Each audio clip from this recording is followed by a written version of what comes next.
Oh, you know what I love? Sports. Love sports. Sports. When it comes to Texas A&M. Where are you getting this information? Let me tell you. Welcome to TexAgs. I need to talk a little sports with you, Ags. David Nuño here with TexAgs Radio. Billy Liucci here on TexAgs Radio. Olin Buchanan. We will develop men. We will graduate players. And we will win championships on the field. The best way for us to win is to do it together. Do you realize everybody knows who you are right now? Very thankful for the 12th man. They've won us games. Been in college baseball for a while now, but I've never experienced anything like 12th man. That's about as pretty a throw-catch combo as there is. I saw the safety roll, the slot fade. I knew where I needed to put the ball. Our skill set worked great together. Like, he was more speed and I was more power, and then we put together, it was like thunder and lightning, you know. You know, if I'm betting on anybody, it's the Aggies.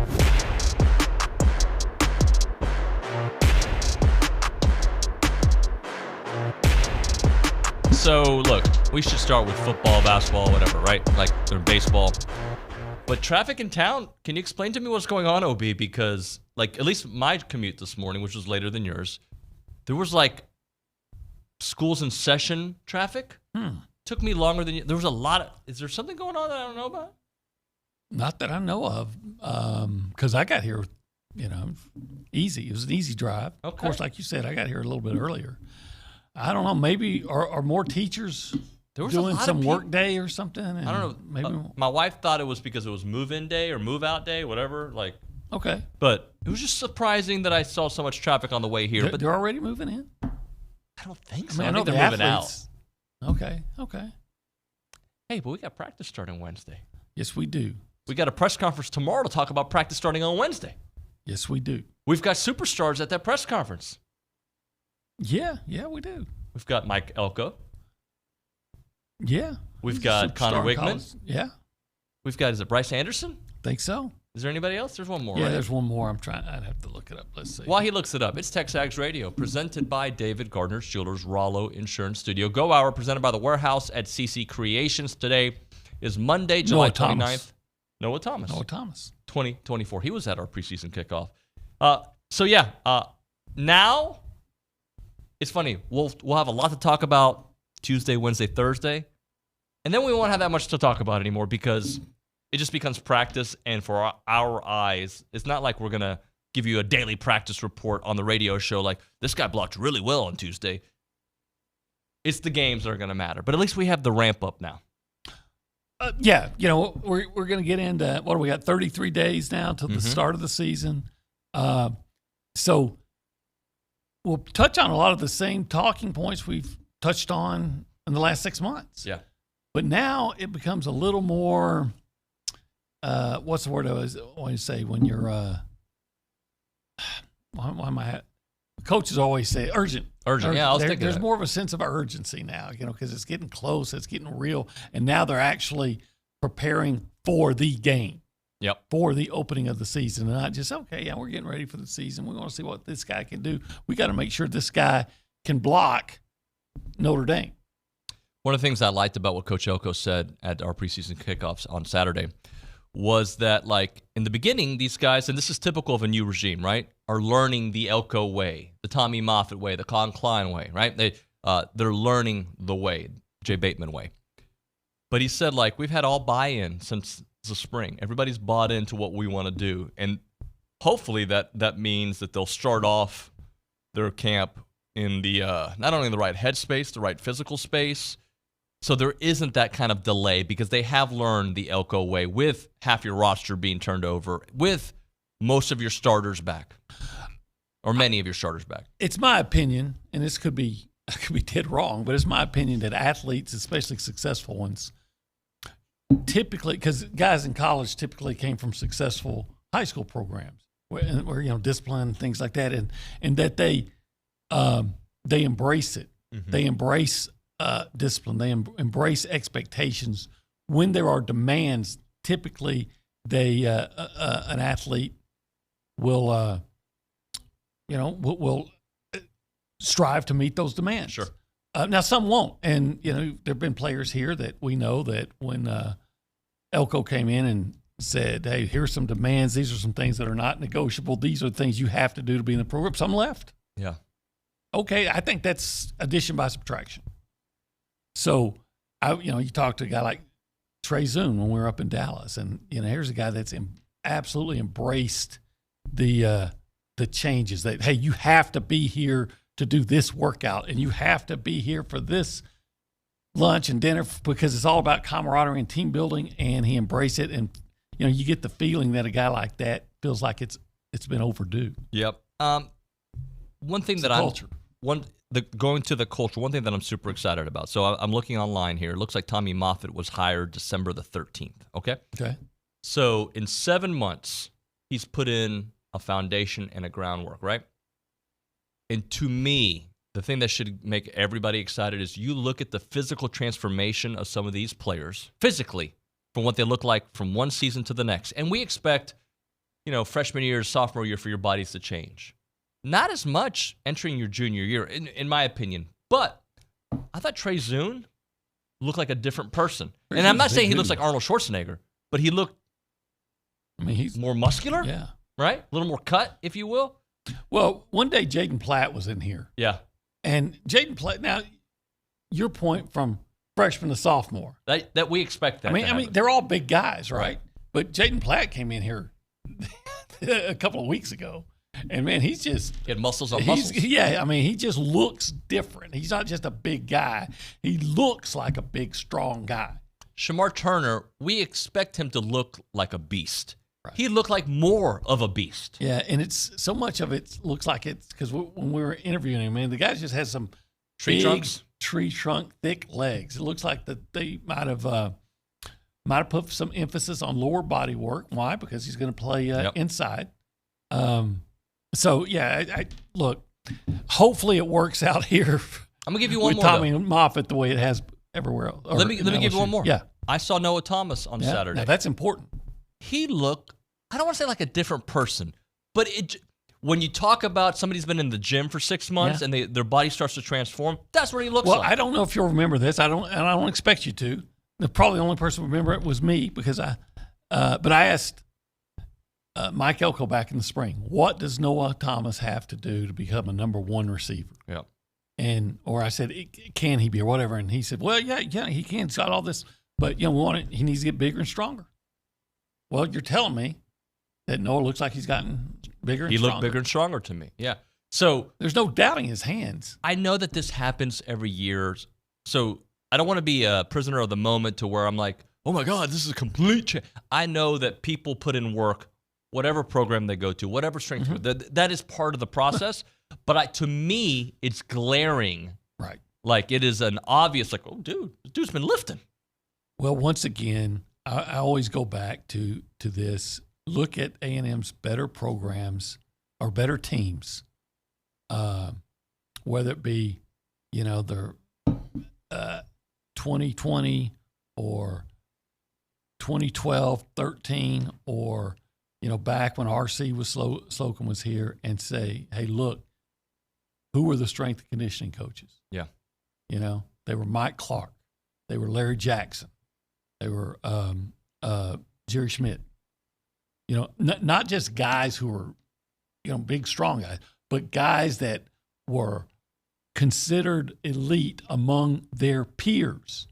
And Tommy Moffitt is one of the guys who's considered elite among his peers.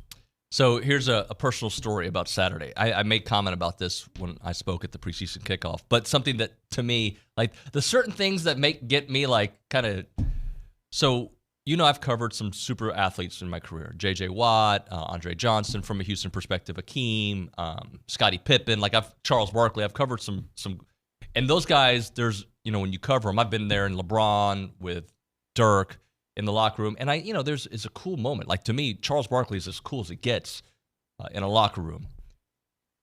But like one of the, Bucky Richardson to me, when I first met him and he knew who I was like one of the coolest moments of my career, right? Like freaking Bucky Richardson. Yeah, like more than like Dirk and like, it was like, cause from my youth, right? Right. And I don't want, it's kind of I'm making this comparison because it's hard to make the jump, but follow me here. The fact that Coach Elko knows who I am. Hey, David, how are you? Here's my wife. That was important to me. And it shouldn't be, but, I mean, let me rephrase that. It should be, but, like, it caught me off guard. Trev Albert's pulling me aside and, you know, and knowing these guys care about this community, and I know Jimbo cared. I assume Sumlin cared. I didn't cover him here. But it was just nice to see that they wanted to be at the preseason kickoff. They enjoyed the moments. They had laughs with us. They embraced it. It was great. It was cool. Yeah, I think that's one of the things I really like about those guys. And I've said this before. I thought one of the things that it's a small thing, but I thought one of the things that made RC successful is that he understood where he is, and that everyone you meet is either emotionally invested, financially invested, or both. And so it did not bother him if someone came up to him at HEB to say hi. He didn't mind saying, he would do it. How you doing? You know, hey, thank you for support. Now, I got to get out of here and figure out how to beat those long ones, right? You know, and everybody, but he would acknowledge me. He didn't mind saying hi. I know someone hated to talk to people. I was in a restaurant one time, and somebody came up to him and spoke to him. He didn't even look at them. Right. And funny story was someone, our sons both played on the same basketball team, and youth basketball, right? Yeah. And we come into practice one day, and Kevin, being a good dad, brought his son there, and Kevin saw me, and he walked to the other side. I get it, Hey, I deal with this guy all the time. But when he did that, there was like 5 dads converged, and someone wants to be left alone. He wanted to be left alone. So the next practice, I walked in and someone came to me because he says, at least it's just one, and I know. And quite frankly, we didn't have much to talk about because we already talked about it at work. But anyway, some coaches, look, I think you're going to have trouble here if you don't understand.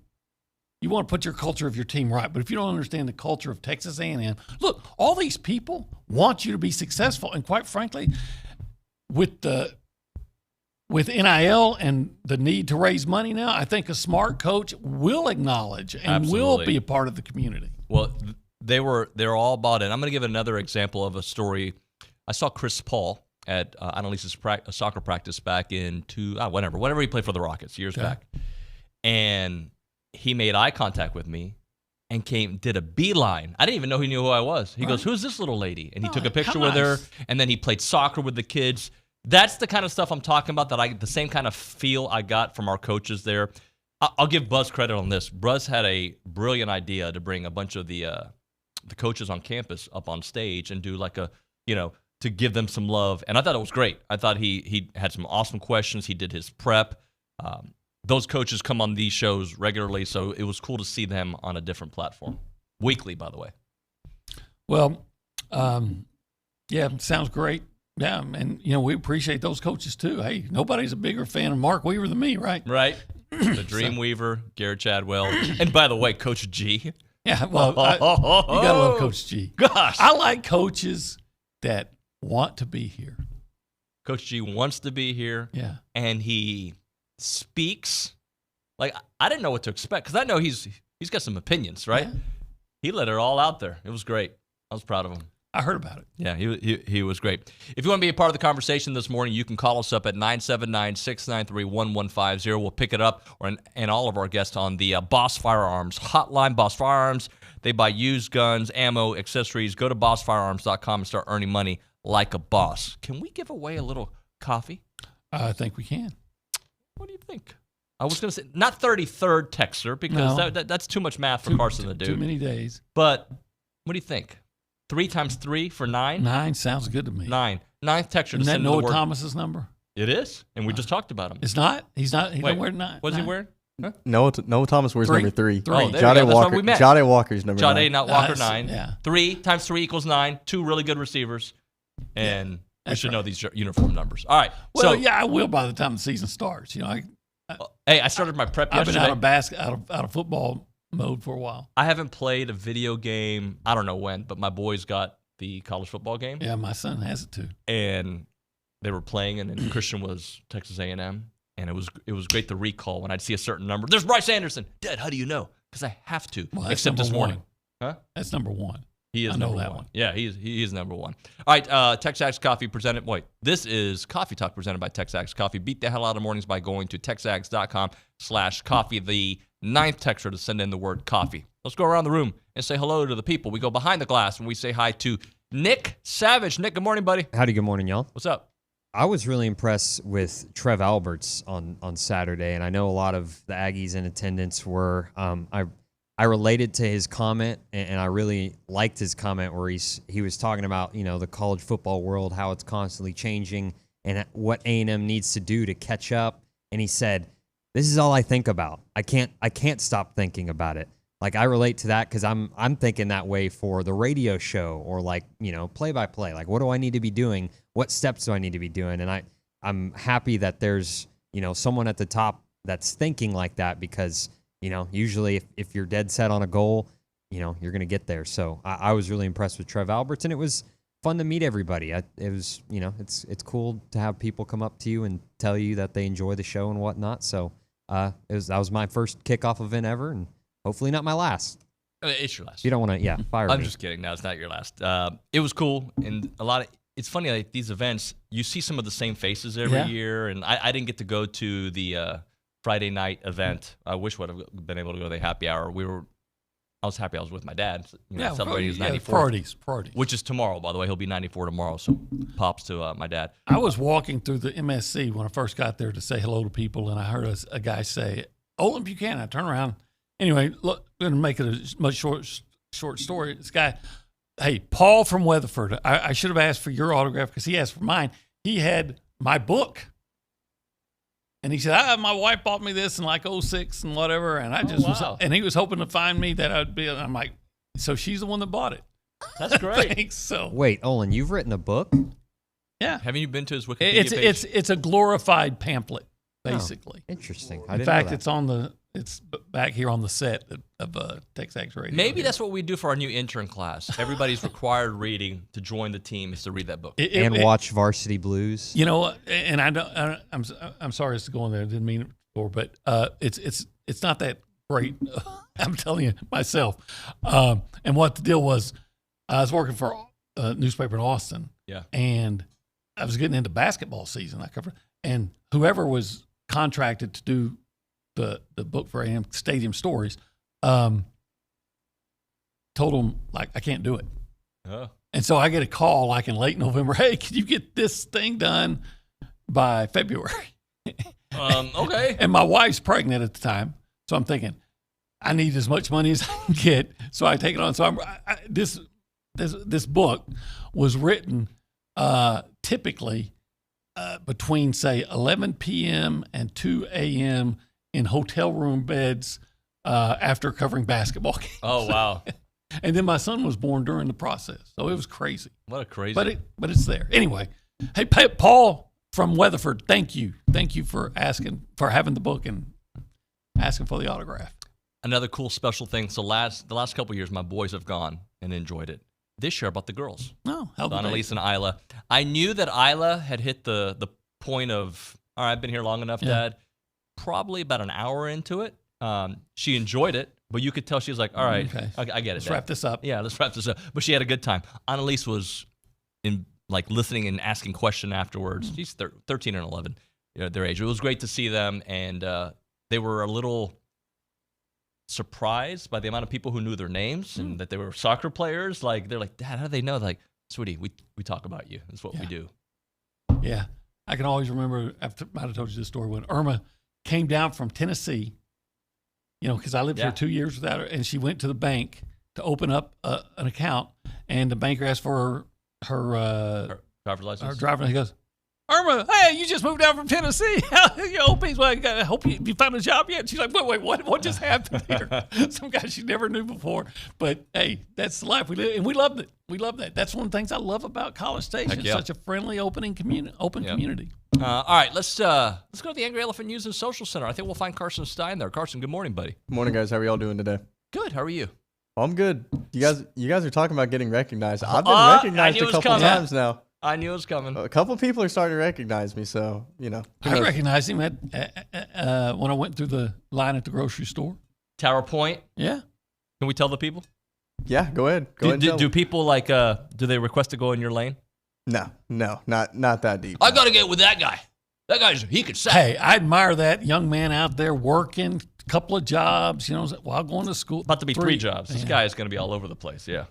I like the work ethic. Carson, what else is up, buddy?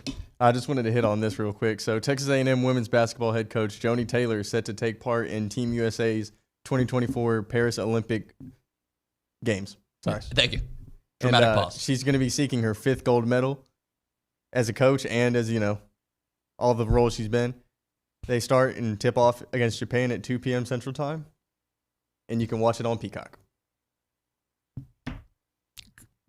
I don't watch Peacock often, but for sports, I will. Hope the best for Joni. Actually, Peacock is the one that Yellowstone's on, right? Take it back. I think I do watch Peacock. I don't even know. Is Peacock on Yellowstone? I mean, sorry, is Yellowstone on Peacock? I'm pretty sure it is. I think it is. Wherever I get it wasn't originally, right? I don't know. I don't know. This show's just misinformation. I apologize. Just don't know. Don't know. What else, Carson? Let me get to this one. Have you ever heard the noise a peacock makes? It's a loud, shrill. Can you provide it? I really can't even. It's crazy. During loud. the break, maybe do a Google search, listen to it. And can you give us fun facts about peacocks? They got big tails. Carson? So in recruiting news, David, I'm a big recruiting guy. Trey McNutt came off his visit to A&M this weekend. Was it good? I hear it was good. Okay. But he also went back to Oregon. He's touching all his bases. But he was already now. supposed to go there. That was already planned. Yeah. He's set to commit August 3rd, and it looks like it's coming down to the Aggies and the Ducks. So let's see what Elko can do. All right. Thank you very much, Carson. Appreciate you. By the way, Randy says on the YouTube page, my youngest move-in date is 8/1. She drove down yesterday, and her sister, who graduates this fall. So people are moving in. Okay. Now, see, my niece, who's coming to A&M, she doesn't move in until the 10th, the 15th, or something like that. Guessed, yeah, I think it's 15th. She was here for orientation. Fish camp. Fish camp. Yeah. Everybody loves fish camp. All right, let's hit a break. We'll come back with 24 and 24. I don't think you know. I have no idea who's next on the list. There's a note right in front of you. You can see it right there. Oh, yeah. Yeah. He's good. Yeah. Pretty. Good. Yes, he is. All right, let's talk about the Association of Former Students. If your business is looking for an opportunity to engage with Aggies, then you should consider checking out the Association of Former Students because they bring Aggies of all ages together during events held throughout the year. Marquee events like Aggie Ring Day, you've got the All Aggie Hullabaloo and Gathering welcoming tens of thousands of guests, and there are many sponsorship and vendor opportunities available to get your brand in front of those attendees. All of these events offer a wide variety of digital and in-person options to promote your brand. Options include title sponsorship, naming, on-site presence, activation, recognition in social media posts, and much, much more. There's also advertising opportunities in both the Texas Aggie magazine and the Aggie newsletter, which are seen by over 230,000 people. So if your business is ready to engage with Aggies, choose a partner with the organization that's been supporting the Aggie Network for over 140 years. For more information on options available through the association, please email sponsorships@aggienetwork.com.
Tell the people, Obi. I think it's Johnny Cash. It's Johnny Cash, yeah. TexAgs Radio, presented by David Gardner's Jewelers, Rollo Insurance Studio. Got this text that came in. Okay. I'd like to read it from Mike in Deer Park. It says, home of Corey Pullig.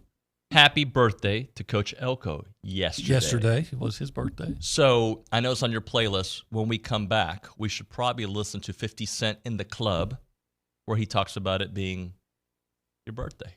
No, I didn't know We're going that. to party like Or it's he could your just birthday. do the I Hear It's Your Birthday by the Beatles. Happy birthday to you. Yeah, but that's not my playlist. We'll stay with yours. All right, TexAgs Radio presented by David Gardner's Jewelers, Rollo Insurance Studio. Go Hour presented by The Warehouse at CC Creations. OB, it is time for 24 in 24, brought to you by FBS Appliance, committed to delivering an exceptional experience from start to finish. You can trust them to provide unparalleled service and support every step of the way because FBS Appliance is your trusted appliance store. Visit any of their 8 showrooms across Texas or find them online at factorybuilderstores.com. Number 20 on the list is... I don't know, but I know this. I expect the Aggies to have a fierce pass rush and get to the quarterback often. And do you know how? Howell? That's Howell. Jason Cassius Howell? Oh, Cassius Howell. Cassius Howell. 9.5 sacks last year at Bowling Green. Is that good? Yeah, it's really good. Yeah, it's really good. I saw somebody, and I can't remember who it was, but I'm talking about 3 or 4 months ago, did one of those lists of top 100 players. CBS did it. He was on there. He was on the list. I think he, let me see if I have it here. I think I wrote it down. CBS had him as the 31st player. A top 35 player in the country coming in from Bowling Green, gets to play his former team. Yep. What, in the second game of the year? Second or fourth? Fourth game of the year. So, Cassius Howell, he, I want to say he also was credited with 5 quarterback pressures on top of that. Now, look, we referenced this last week. The idea, the situation, the anticipation for an obvious passing down, and I've got Shamar Turner and Shamar Stewart and Nick Scorton coming in. You got to, oh, by the way, let's get this guy that we're going to blitz off the edge.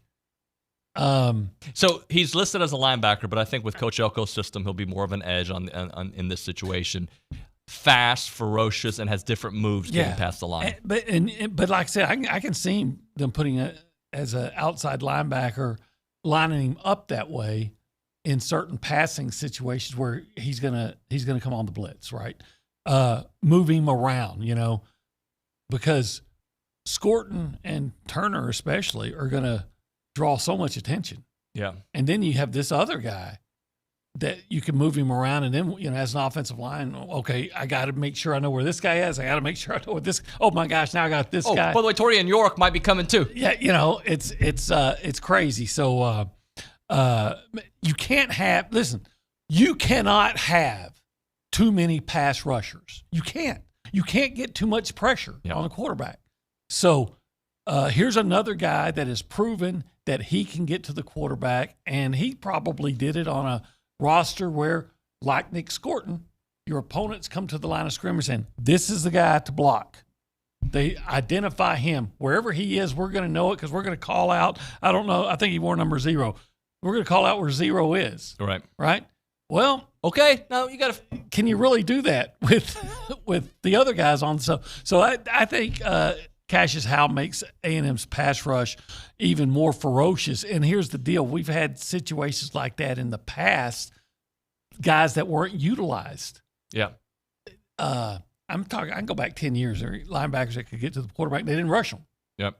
Well, I remember Elko here and the different blitzes he would dial up and from different angles. They'll use Cassius Howell, and that's a tool that you can get a lot of production out of. All right, 3 of the 4 gentlemen we have put in 24 and 24 transfers. Yeah. So far. The only one that hasn't been is a tight end by the name of Donovan Green. Yeah. And by the way, I can just give you this hint. The next 2, also transfers. That narrows the list. Did some work. Did some work in the portal. But I don't know. Well, Nick Scorton, he's the guy that's was the big prize in the transfer portal. But you'd have to go some to find, a better combination than Scorton and Cassius Howell. All right, we're going to hit a break here. Much more on 24 and 24 with Billy Liucci in the 10 o'clock hour. We're talking Milliken Reserve, a farm-to-table community in College Station. They got homes, they got farms, they got trails, they got wide open spaces, and their mission is to build a healthy community around nature. They've committed to treading lightly on that beautiful land that you can find Milliken Reserve on, creating a sanctuary for family, for nature, and for community. They've got 2,600 acres of open space. They've got beautiful farms and 30 miles of trails. They want to connect families to nature and to each other, and they've done so by creating this extensive network of trails throughout a wooded landscape. You've got walking paths, equestrian paths, creeks and ponds, and gathering areas. They're committed to maintaining and restoring that beautiful natural habitat. When you go there, white-tailed deer, songbirds, rabbits, turtles, and potentially peacocks that sound like what? I'm sorry, what was that? It's like this. Has anybody seen a peacock at Milliken Reserve? I bet you they have. You know, if they haven't, they're probably coming. They're coming. MillikenReserve.com is the website. MillikenReserve.com. Check it out.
Hey, hold on. Ready? Oh. Hit the dump button. Now, hit the dump button. Oh, guys, come on. Now, I just don't know. Okay, I don't know. I think I heard it, but I don't know if I heard it. But which rendition, not rendition, which song, that one or the Beatles song, do you think Mike Elko would probably be more familiar with? He might be more familiar with that one. For sure the Beatles song. You think? 100%. You think? 1,000%. I think he knows that. He might be a year younger than me. He definitely knows that song. Okay. That came out in what? He's 2001. He's hanging around kids every day. I don't know if it 2001. God, it's hard to believe that 2001 was 23 years ago. I think it was like 01, 02. Maybe it's 03. Whatever it was, for sure, Coach Elko was probably working for a football team, whenever it was, and he was super busy. But on the way to like dancing to that. No. Coach Elko was studying. There was no dancing going on. He was studying. 2003. Okay. Up at Penn? In 03, I think he was actually already in the workforce, working for whatever football team he was at. Because if he's my age, he had been out of school for a couple years. I wonder what job he had in 2003. I wonder if he was a bouncer in the club. Well, he's a big guy. Thanks, tough, OB. We strong have to guy. now outlaw hip-hop music from this show Wait, forever. It's on me? It's on your playlist. Yeah. TexAgs Radio, presented by David Gardner's Jewelers, Rollo Insurance Studio. Go Hour, presented by the Warehouse at CC Creations. Shall we continue on talking some college football, OB? Never a bad time to talk college football. ESPN wrote this article, I don't think it was like Thursday or Friday of last week, that I wanted to get to, but we've just kind of been busy, about A&M having, plus 500 chance to make the college football playoffs this year. Okay. And here's a little line from there. Okay. According to sports odds history, no national champion over the past 23 seasons has begun the season with title odds worse than plus 500. Could college football playoffs expansion to 12 teams alter that trend? Perhaps. While big upsets could bust brackets, the best teams are still most likely to win 3 to 4 games and take the title. So let's stick with the plus 500 barrier. Here are 16 teams that meet those standards. A&M being one of those 16 teams that meets those standards. But it says if. So certain ifs have to happen. Well, you can say that for everybody. I'm sure you have your ifs, right? Mm-hmm. So here's a couple of ifs. If Connor Wegman's sample size was accurate in 4 games with Wegman last year before the injury, A&M averaged 39.8 points per game. He completed 69% of his passes, including 63 passes of at least 10 yards down the field. He looked good in A&M's offense with big line and ultra-speed experience, thanks to the portal. Skills core could have an awfully high ceiling if he lives up to that sample. Yeah, and if you go even back, include his freshman year when he started, he's very productive then. So a healthy Carson, I'm looking at Carson Stein, a healthy Connor Wegman, I believe, is one of the top 5 quarterbacks in the country. In the SEC. I don't want to go that far. I want him to have to prove it more, but I think a healthy Connor Wegman is one of the top 5 quarterbacks in the SEC. Now, some of the things about that offense, that also included Aniyah Smith, who's no longer here. Right. So can Cyrus Allen provide some of what Aniyah Smith Well, I think gave Moose will. Moose. Yeah. And to me, the key to that receiving core is Noah Thomas. Yeah. He's the guy that I think is more likely, if anybody emerges as a true number 1, it's him. I think Moose can be that big play guy. Yep. But I think the consistent, good guy that's going to, when you have to have it, that's who you're throwing it to. I think, in my mind, it's more likely to be Noah. Back to the Aniyah conversation. I'm just hoping that we have a Caden Kent situation developing here. And what I mean by that is when Braden Montgomery went down, oh man, I don't know if we're going to make it to the finals of the College World Series. I don't know how we're going to do it. And then what happens? Caden Kent emerges, and we knew we had potential, but what we saw at the end of the season, we're going to remember that run forever. And that would be Moose. So can Moose be that guy, or can somebody be that guy? Because Kent was behind the starter, right? And Moose is always behind the starter, being Aniyah. Yep. And Kent, when he played, he would show flashes of ability to do great things. When Moose plays, he shows flashes of ability to do great things. He just now needs to do it on the consistent level. Here's the other if that I wanted to bring up with you.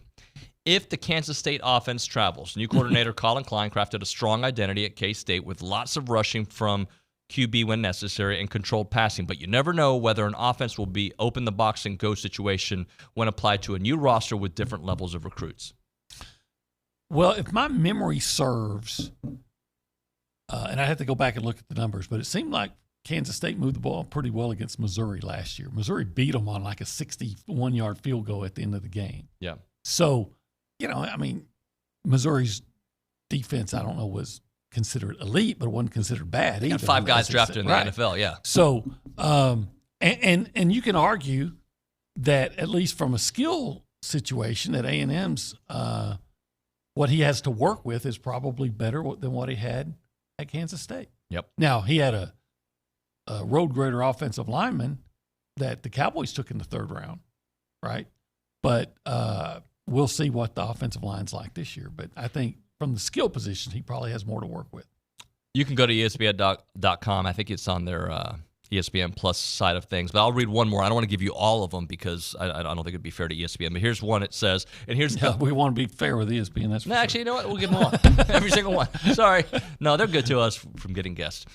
If a rebuilt secondary does too, only of the 2 of last year's top 6 DBs return, but new head coach Mike Elko brought in 8 transfers here from smaller school stars like UAB's B.J. Mays, Cal Poly's Donovan Sanders, to former star recruits like Bama's Des Ricks, and even bigger chemistry experiment than up front. Yeah, I come away. I'll say I expect the secondary to be significantly better. Mm-hmm.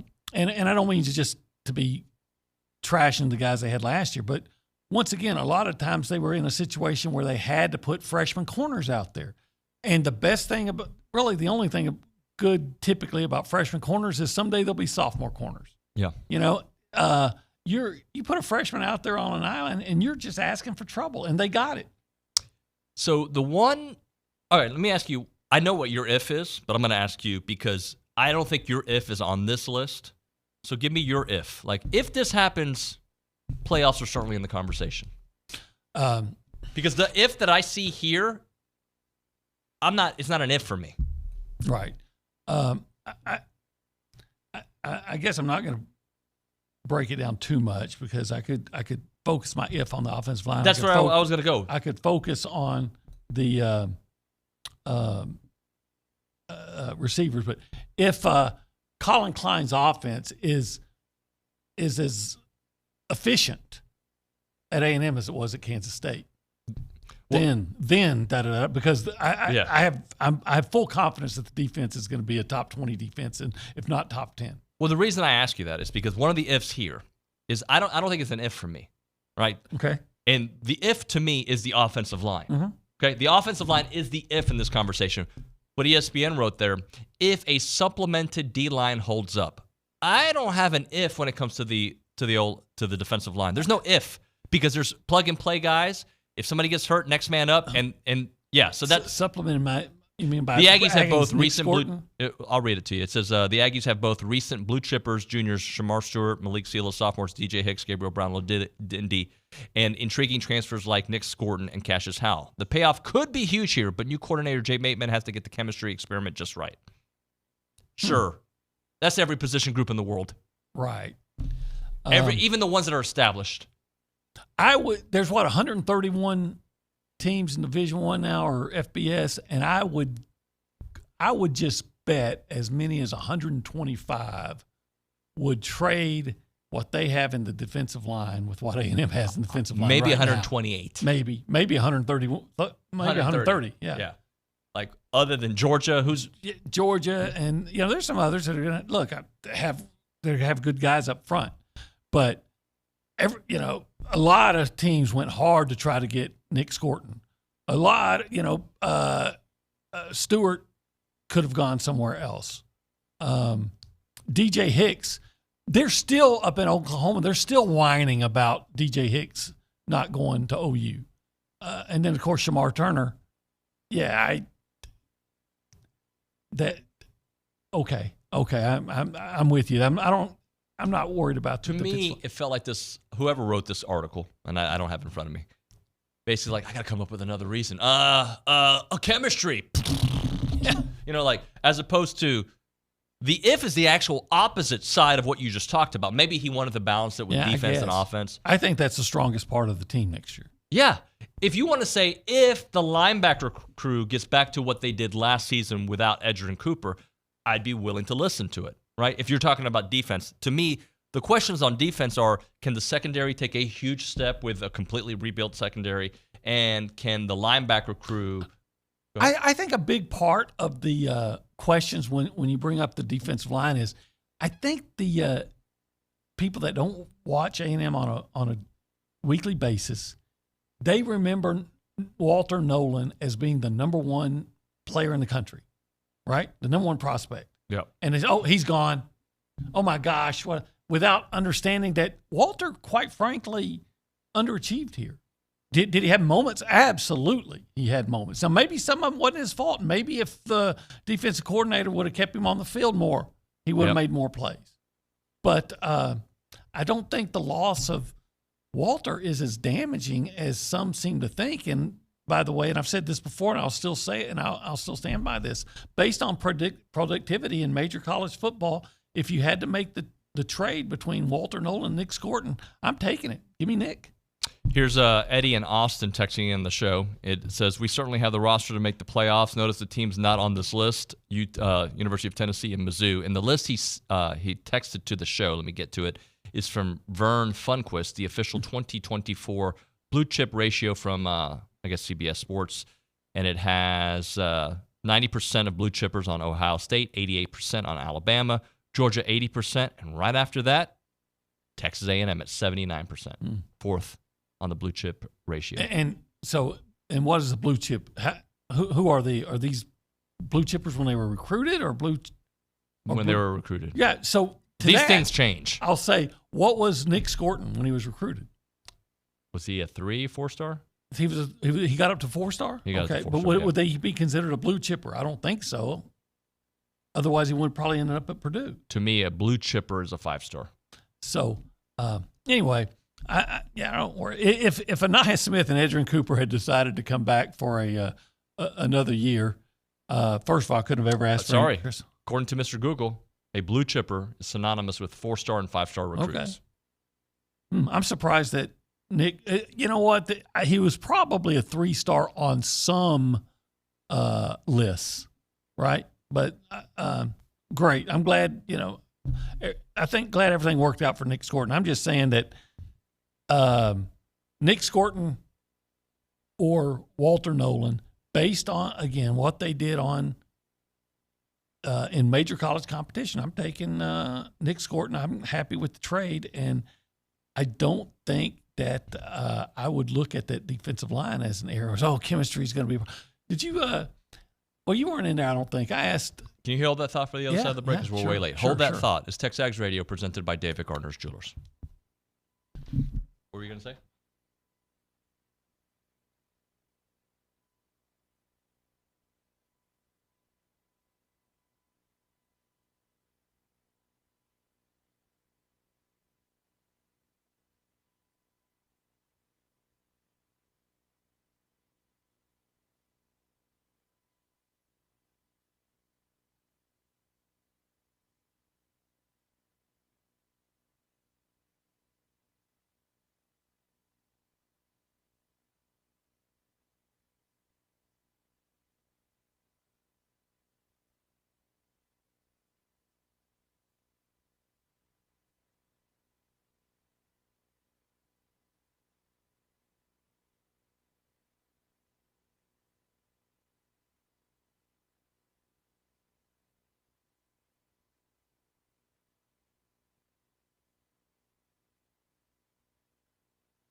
TexAgs Radio, presented by David Gardner's Jewelers, Rollo Insurance Studio. Go Hour, presented by the Warehouse at CC Creations. OB, I cut you off. Yeah, well, I was just going to say, when we were up in Dallas, so we're talking to Shamar Turner. Yep. We asked him, hey, about Nick scoring. He goes, oh, Nick's different. Nick's a dog. He is a dog. I said, well, he's as good as you. He goes, no, I don't want to know if I want to say that. So I have been, and you have been in press conferences where we ask about a teammate, and they're never going to put their teammates down. But we were talking to one offensive lineman this summer, and we asked him about another teammate, and he said, yeah, when he's out there, I'll let you draw your conclusions. But when he's out there, he's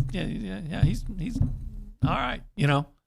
He's not going to say anything bad about his teammate, but you can read between the lines or understand by what he's not saying, right? Right. Whereas you talk to Shamar and he goes on and on about Nick, that tells me, doesn't necessarily make it absolute, but to me that's an indication that there's great chemistry there.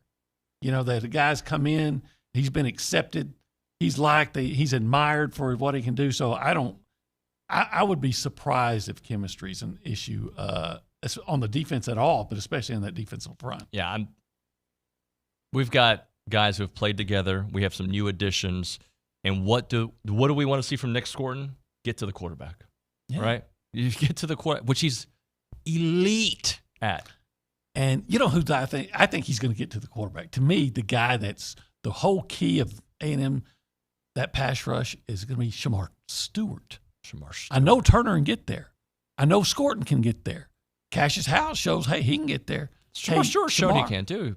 But can he do it consistently? Consistently. And if he does, look out. Look out, quarterbacks. Look out. All right, when we come back, hey, OB, thank you, sir. Yeah, you bet. When we come back on TexAgs Radio, Chris Harrington, remember him from Texas A&M? Yeah, you covered him here. Yeah, sure did. Sure did. He will be on the program here in a few minutes. A little bit later, an Ole Miss insider, Brad Logan, and then Billy Liucci for the 10 o'clock hour. We'll go through 24 and 24 with him on Cassius Howell. That and more. You're listening to TexAgs Radio, presented by David Gardner's Jewelers.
All right, welcome back to TexAgs Radio, presented by David Gardner's Jewelers Rollo Insurance Studio. Our next guest had a great career at Texas A&M, 3 awesome seasons, 2-time All-Big 12 selection, racked up 15 sacks.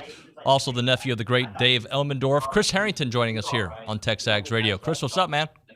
Hey, good morning, David. How are you? I'm great, man. I love that office. I see your jersey in the back. It's cool. Yeah, thank you. I appreciate it. Hey, so I guess let's just kind of catch up with what's going on in your life. I know after the NFL, you started in the lobster industry. Is that still kind of your passion and what you're doing?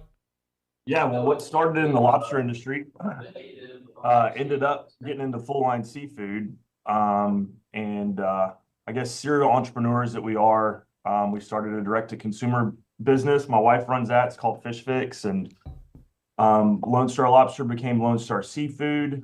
And then Lone Star Seafood was acquired by Inland Foods in January of last year. So now we're full-line protein supplier. Excited to be servicing the College Station market. We've been doing that for about a year and a half. And really excited about an opportunity to hopefully be able to feed some of our student athletes in that new dining facility they're wrapping up. That's awesome, man. We're happy to have you here on the show. I haven't been able to speak with you. I did cover you back, what was it? Was it 05 that I did? Whenever I worked for the ABC station here back in the day. I do want to ask you about your time at A&M. And, I mean, I see your jersey out there. I know how much it means to you. What did this your time at A&M mean to you and the adult that you've become? Yeah. No, it was a great experience. I mean, it's looking back, I wouldn't trade any of it for the world. It was great formative years, learned a lot of lessons. Being a young man that grew up with an uncle that was, a legend, and going to football games with my grandma, it was always a dream. So made lifelong relationships. I've got a bunch of, former teammates and friends that we still stay really close, and just all the life lessons you learn. A&M was great. Chris, why did you pick A&M? Like, how did you get there? Obviously, you had the family connection, but that sometimes doesn't go someone's path. How did you end up here? Yeah, so it was really opportunity. So we had a coaching change. Slocum had just been let go. They had just hired Fran. They were moving from a 3-4 to a 4-3. And I just saw an opportunity. I saw an opportunity to play early and play a lot, and that's kind of how it played out. But I'm a firm believer that God's got a plan. We just got to walk it out. So it really came down to, it was LSU, Oklahoma, and A&M, and I'm glad that it all worked out that I could end up in College Station. You're a St. Pius guy, right? Yes. So who's a bigger legend, you or Gary? I'd say probably Gary at this point, but there was a long gap when I got to A&M. When I got to St. Pius, there really was no training facility. The weight room was rusty old in a gym. But by the time I left, we developed all that stuff, and then lots of collegiate players after me. So it was really a turning point. I think there was a 20-year gap where there wasn't a single D1 prospect. So that's something that I can be proud about. Let's talk about your time playing here. I'm sure you had some special moments on the field that you remember, your battles with Texas and whatnot. What are some special moments you can help identify? Yeah, those were as I was thinking about it, beating Texas our junior and senior years, once in Austin and then at home, to kind of cap off Coach Fran's time at A&M. Those were very memorable moments. But just lots of games, lots of plays, lots of memories with teammates. But I think those two, as we come into the Texas relationship, re-engage in that, those were two really great memories to leave off. What do you think about Texas joining the SEC? And they'll be here with us here in a couple of weeks. Yeah, no, I think it's great for the state of Texas. I think it's great for college football.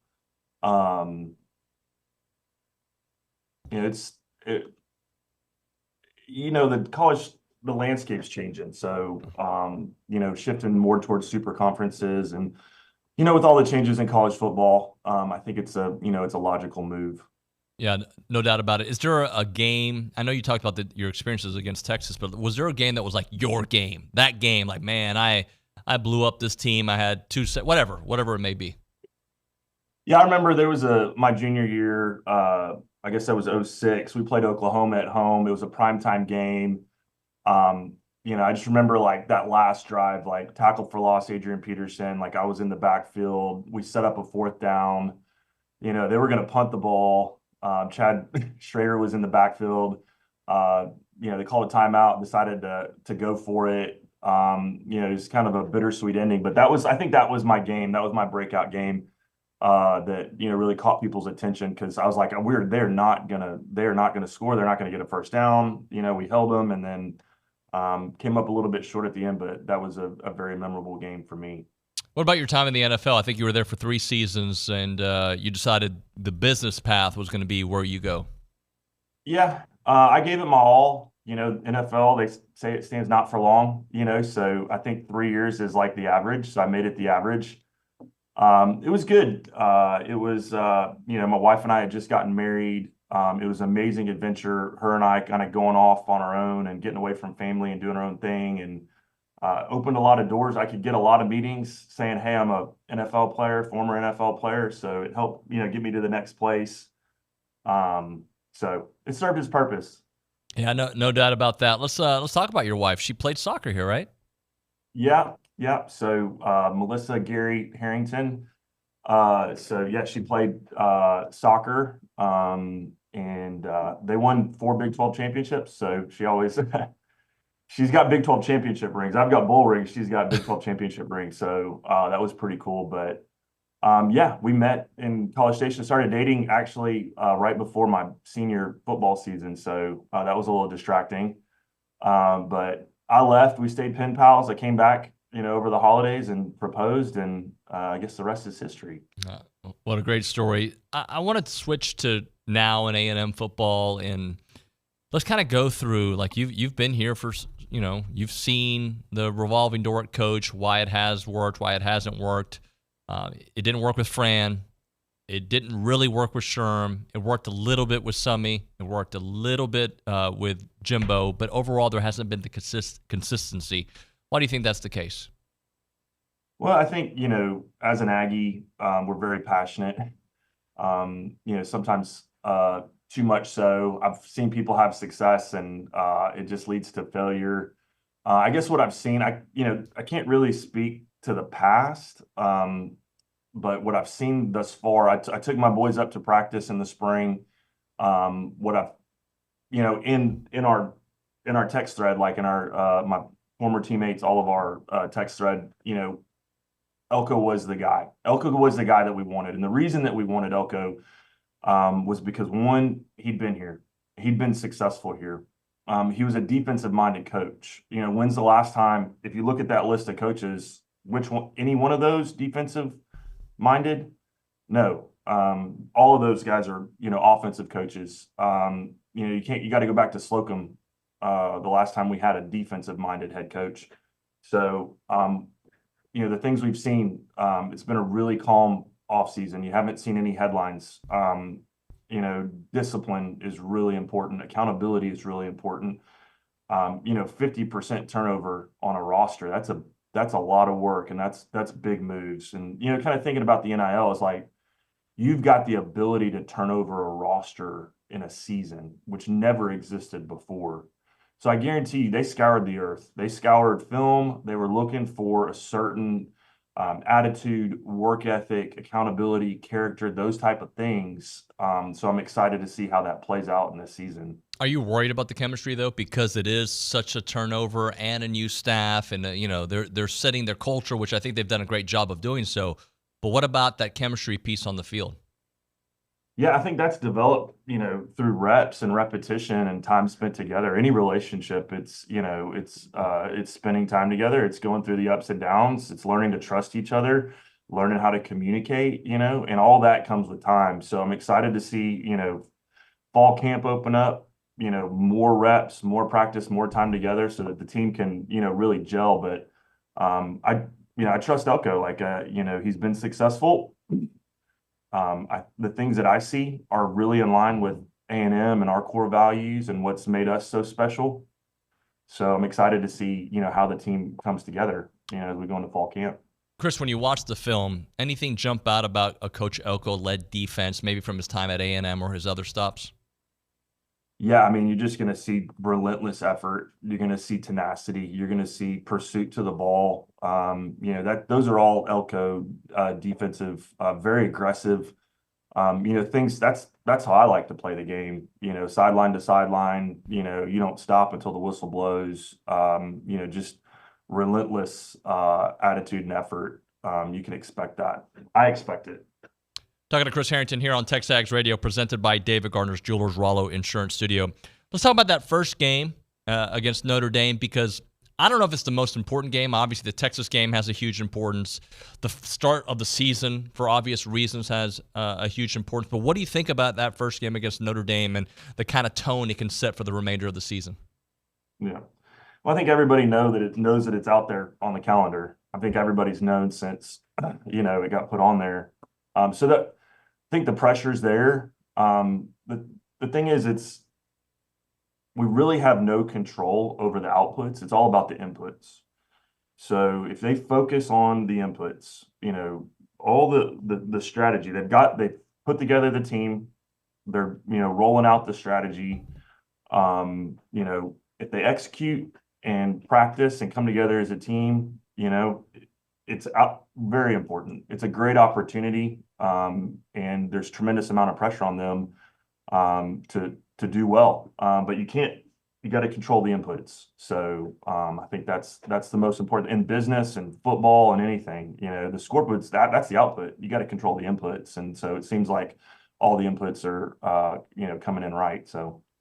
Is there another game on the schedule? I mean, obviously Texas comes to mind, but like that you circle as, okay, this is one that like we've got to not only set a tone, we've got to come away with a W.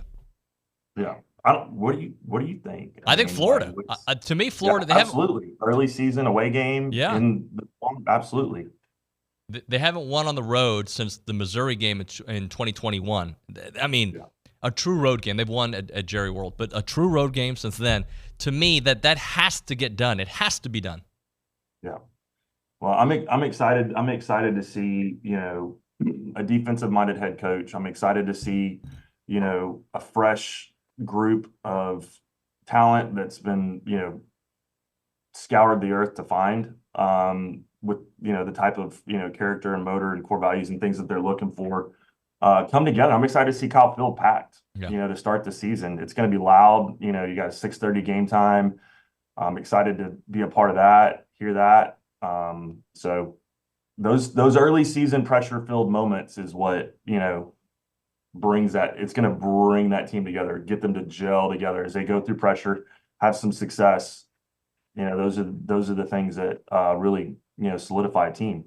Chris, Connor Wickman, they've got a quarterback that has shown in a brief sample set how good he can be. What do you think about Connor? Yeah, I met him at practice when we went up with the boys. My oldest, Hank, wants to be a quarterback, so he really looks up to Connor. And Connor was made time for us, spent time talking to us, talked to the boys. I mean, we all know how talented he is. I think recovery from injury is really important. I'm excited to see how he's moving and feeling, after surgery and, coming through that. Excited to see the team come together, start fall camp, but no doubt he's got the talent. Can he stay healthy? Can the team stay healthy? Changes in strength and conditioning coach. From what I've seen, it's been really good. Those are the type of things they've been doing, are the types of things we did that helped us stay healthy. Love Moffitt, met him when he was at LSU. They've made structural changes, the way they're feeding the players, no more junk food, bringing in high quality proteins, old school Olympic lifting, sled pushing, working hard. Moffitt's a tough guy. During the off season, that's, as a player, like your strength coach it's your daddy, he's the one that you spend the most amount of time with, and they have the ability to shape and form, this culture and this attitude. And so I'm excited to see that. I'm excited to see us stay healthy through a season. The things that go into that are strength and conditioning and, how we eat and fuel our bodies. So I'm excited about that. So yeah. Hey, Chris, Stephen McGee linked us up. What do you remember about his leadership in your days here at A&M?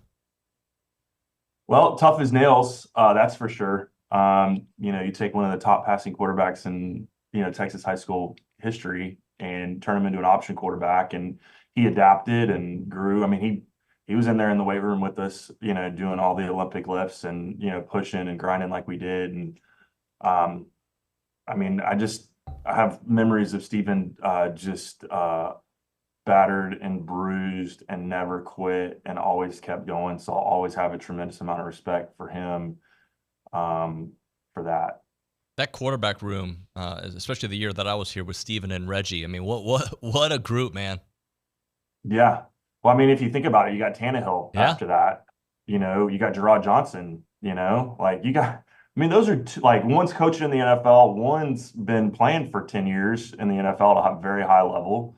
So we had a lot of talent, on our teams. So, do you expect to come to a bunch of games this year? I'm very excited. This is, it's been 13 years since I set off on this seafood journey, and having sold the business last January, and this is the first season where I've really given some focus and priority to Aggie football. I'm really excited about the opportunity to feed the guys. I hope we're able to capitalize that. Should be hearing back on that hopefully this week. But excited to be in the College Station market. We've got trucks running up there. If you own a restaurant, give us a shout. Inland Foods, highest quality proteins on the planet. So fresh fish cut to order, all the best grass-fed beef, Bell and Evans chicken, Beeler's pork, all the best proteins. So, and we feed LSU, we feed Auburn, we feed Georgia, we feed Tennessee. So there's something there. And I've seen it in my life, eating seafood, eating really good high quality proteins, it really makes a difference. So. All right. You spoke my language there, Chris, because I'm a protein guy. All right, we're going to have to link up after this. Hey, last thing before I let you go, biggest keys, if you can, to having this kind of season that we expect A&M to have. And by the way, what are you expecting? So first, what kind of season do you expect A&M to have? And to reach maybe even above that, what do you have to see? Well, I think, like I said, the inputs is what's important at this point. Projecting the outputs, that's, we all know sports and, the way things play out. But I guess my expectation is that we're going to have a really tough, relentless defense that's going to keep us in games. We've got great talent. We got Connor Wegman at quarterback. Excited to see, how the receiver battles play out and, running backs and all that. But a really tenacious, tough defense, can keep you in games, put the offense in position to make plays. I'm excited. I mean, projecting what it's going to end up like, I have no idea. But if you do the inputs right, you put the right things in, you got great talent, great strategy, great execution, you can stay healthy, you can compete in the fourth quarter. That's conditioning, that's endurance, that's diet, that's all the things that Elko is doing and has done. So I'm excited to see this team compete in the fourth quarter. I'm excited to see him play great defense. I'm excited to see Kyle Field rocking again, So those are the things I'm excited about. Chris, rumor has it you might be helping us a little bit on the post-game show every once in a while. Hey, if there's an opportunity there, I'd love it. I'm really excited to, be back in College Station, be back, affiliated with A&M football and everything to go with it. So hopefully there's an opportunity there. I appreciate your time, man. We'll talk soon, okay? Yep. Thanks, David. Thank you. Chris Harrington here on the Boss Firearms Hotline. Boss Firearms, your local experts. They buy used guns, ammo, and accessories. Go to bossfirearms.com and start earning money like a boss. All right, great conversation there. We'll hit a break here. We will come back with some thoughts and some text messages there at the Angry Elephant News and Social Center. Let's talk about Rollo Insurance. They were at the preseason kickoff. Got to spend some time with a bunch of the dudes, right? Morgan was there. Got to chit-chat with him. Jackson came and always props me up when I wear a suit. He's a suit guy. Jason Rollo was there. We had a great conversation with Jason, just talking about football and life. They are Aggies, right? They love this community. They love this university, and that's why they go to all the games. Like, if they were playing in Antarctica, Jason Rollo's going to text me, "Hey, bro, are you here?" "Yes, I'm here." "Are you here?" "Yes." "What do you expect?" I'm on the front row." That's how they roll. But beyond that, when you go to Rollo Insurance, just know you're going to get the best insurance around.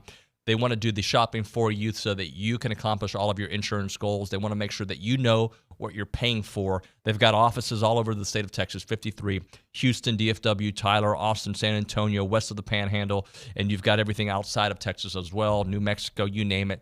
They are awesome. But again, the heart of everything they do is right here in College Station. That's why their headquarters is on Highway 6 in College Station. And they can take care of your car insurance, your home insurance, farmers, ranchers, hobby farmers, business owners, and their priorities, God, family, and country. Check out the website, RolloInsurance.com, or call them up, 888-44-ROLLO. That's 888-44-ROLLO, or go to RolloInsurance.com. It's Rollo Insurance.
TexAgs Radio, presented by David Garner's Jewelers, Rollo Insurance Studio. Appreciate everybody listening in.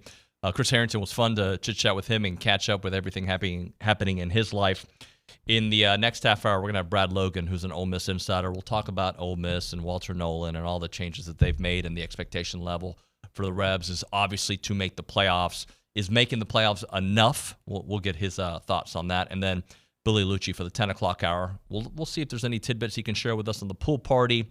The first practice obviously being Wednesday evening, And we'll talk a little 24 and 24 with him and some other storylines in college sports as the, details from the House versus NCAA have come out, and we'll know a little bit more about roster sizes and NIL transparency as the blueprint is being set for the future of college football.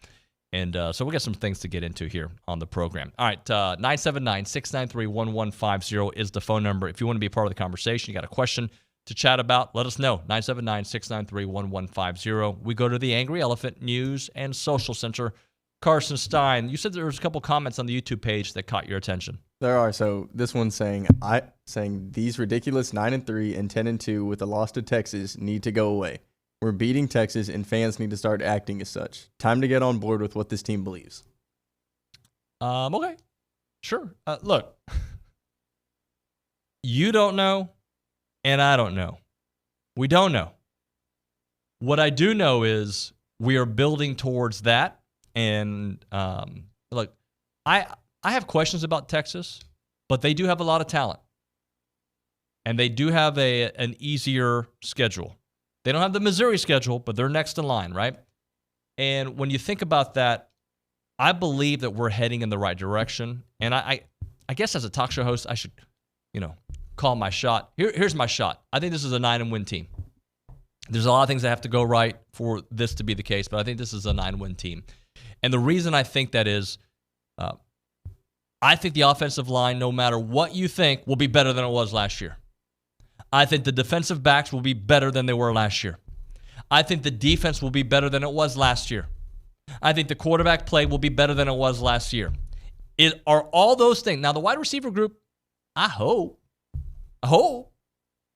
Tight ends, I think they're going to be better, right? I say all that to you. If those things all are true, as I sit here on July 29th, 2020, it's 29th, right? It is the 29th. Right. I don't know why I forget dates. My dad's birthday is the 31st. It should be easy. Just do math. But all those things, is that worth a win and a half? Because Vegas has the number at 8.5, right? Yes. That if you can't base one year to the next because the roster is completely different. That's 1,000% true. The roster is different. The schedule is different. Situations are different. But if all those questions I just said are yeses, then those nail biters, you win one more of those nail biters at the very least. Maybe you don't drop a game that you should win. In my opinion, A&M was better than Miami, and they lost. Why they lose? Well, they couldn't stop the pass at all. If you just have one more stop in that game, you win, right? Oh, by the way, the one thing I didn't talk about in that checklist of things that they will be better, that I'm guaranteeing they're going to be better at, is special teams. It doesn't take a brainiac to come out with that topic. Their special teams is going to be significantly better. Their pass rush, which was really good last year, is going to be significantly better. And I don't think I have questions about linebackers. I don't think they're going to be better at linebacker than they were last year. But that doesn't mean I think they're going to be worse. I think it's one of those I'm going to ease into what I think about it. But I think they're going to be good. I'm excited about what they have at linebacker, right? Solomon DeShields, Scooby, right? Torian York. Damian Sanford. Damian Sanford. There's others, right? Like I am very happy where they are there. I don't know if I can, like the wide receiver group, I don't think they're going to be better. You can't be better without Aniyah Smith. Can you be really good? Yes. Can Moose Muhammad make a significant change? 1,000%. So when you make those comments of like, can we be at our best at the end of the year? Yes. Can we not be injured, like super injured? Everybody gets injured. Super injured at the end of the year. When we get into that last month of the year where you've got Auburn, you've got Texas, can you please be at like as healthy as possible for the end of the season? Can you keep your quarterback and your skill position players? Oh, by the way, one area I didn't talk about, my hands are moving a lot today, is the running back group. Ruben Owens is going to be way better. Write it down. David Nuño said on the show on July 29th. I keep having to refer to the date because I'm not sure. They will be significantly better at the running back spot. So all those yeses are worth to me a win and a half more. I'll go 2. Now, I have not gone line by line because I don't like doing that. Okay, this can be a win. This can be a loss. Win, win, win, win. I haven't done that yet. The game that I have penciled in that will tell me everything is not Notre Dame. It's Florida. That's the game. That's the trap game. That's the game. That's the one that tells me. And while let's just say they were to lose that game, that doesn't mean they're not going to find their stride by the end of the season. But if they can come out of those first 3 games 1-1, or 2-1, or 3-0, then everything I just said and beyond is possible. If they were to lose those 2 games, it's going to be hard. It's going to be really hard to go 8-4. I still think it's doable. It's going to be really hard. But that Florida game is the one that I think about the most. I think about that one more than any other game. Let's hit a break. When we come back on TexAgs Radio, we're going to talk a little Brad Logan Ole Miss football here. And A&M doesn't play them this year, but they're expected to make the playoffs. We'll get Brad's thoughts. Right now, a moment for Caldwell Country Chevrolet. Highway 21 in Caldwell. Online, CaldwellCountryChevrolet.com. When you go to Caldwell Country Chevrolet, just write it down. Like I'm telling you the guarantees about Aggie football, write this down. The best customer service, the best people, and a great trade-in value and a great value on your vehicle. That's just on the car that you buy. That's what you can write it down, and then write it before you go. And then as you're doing the whole negotiation about the car, you're going to show them that paper. This is what David Nuño told me. And be like, yep, you get this, you get that. Yep, boom. Just do that because Caldwell Country Chevrolet is second to none with their customer service, great trade-in value, great people at Caldwell Country Chevrolet. And of course, if you look online, you can see the selection of vehicles that they have and make you can start forming your thoughts on what car you're going to be able to get when you make the trek out there to Caldwell. It's about a 15-minute drive, the edge of Bryan to the beginnings of Caldwell. Short conversation away, but you'll see the difference when you step on the lot and do business with the great people there at Caldwell Country Chevrolet. Highway 21 in Caldwell, online, CaldwellCountryChevrolet.com.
All right, we're back here on TexAgs Radio. We are presented by David Gardner's Jewelers, Rollo Insurance Studio. Let's do this. Let's go to the Boss Firearms Hotline. Brad Logan, Ole Miss Insider, joining us here to break down all things Rebs here on the show, help us get a feel for the SEC. And we're not playing Ole Miss this year, unfortunately. I kind of want another shot at Lane. Brad, what's up, buddy?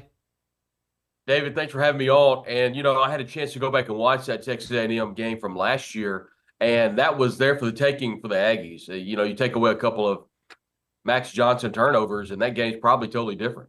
Yeah, but that's been the case for the Ags the last couple of years, right? And I'm trying to go back to the last 3 years. All of them were fights, right? Very close. 2 years ago, Connor Wigman had his first start and had a chance on the last drive of the game to win. A couple years back when we went there, obviously Ole Miss had the defensive interceptions and the pick six to kind of separate them from A&M having a chance. But that being said, I think all these games have been close, but that's life in the SEC, Brad, right?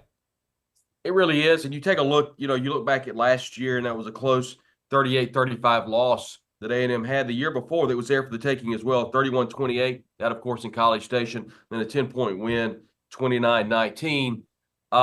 You look at this Ole Miss team, and I've said it all along, is Lane Kiffin is a coach in which he wins the games he's supposed to win and maybe pick up one or two that he's been an underdog in. So, as a favorite, whether it be on the road or at home, Ole Miss and Lane Kiffin have done very well, with the exception of 2 years ago whenever Lane's name was mentioned with the Auburn job.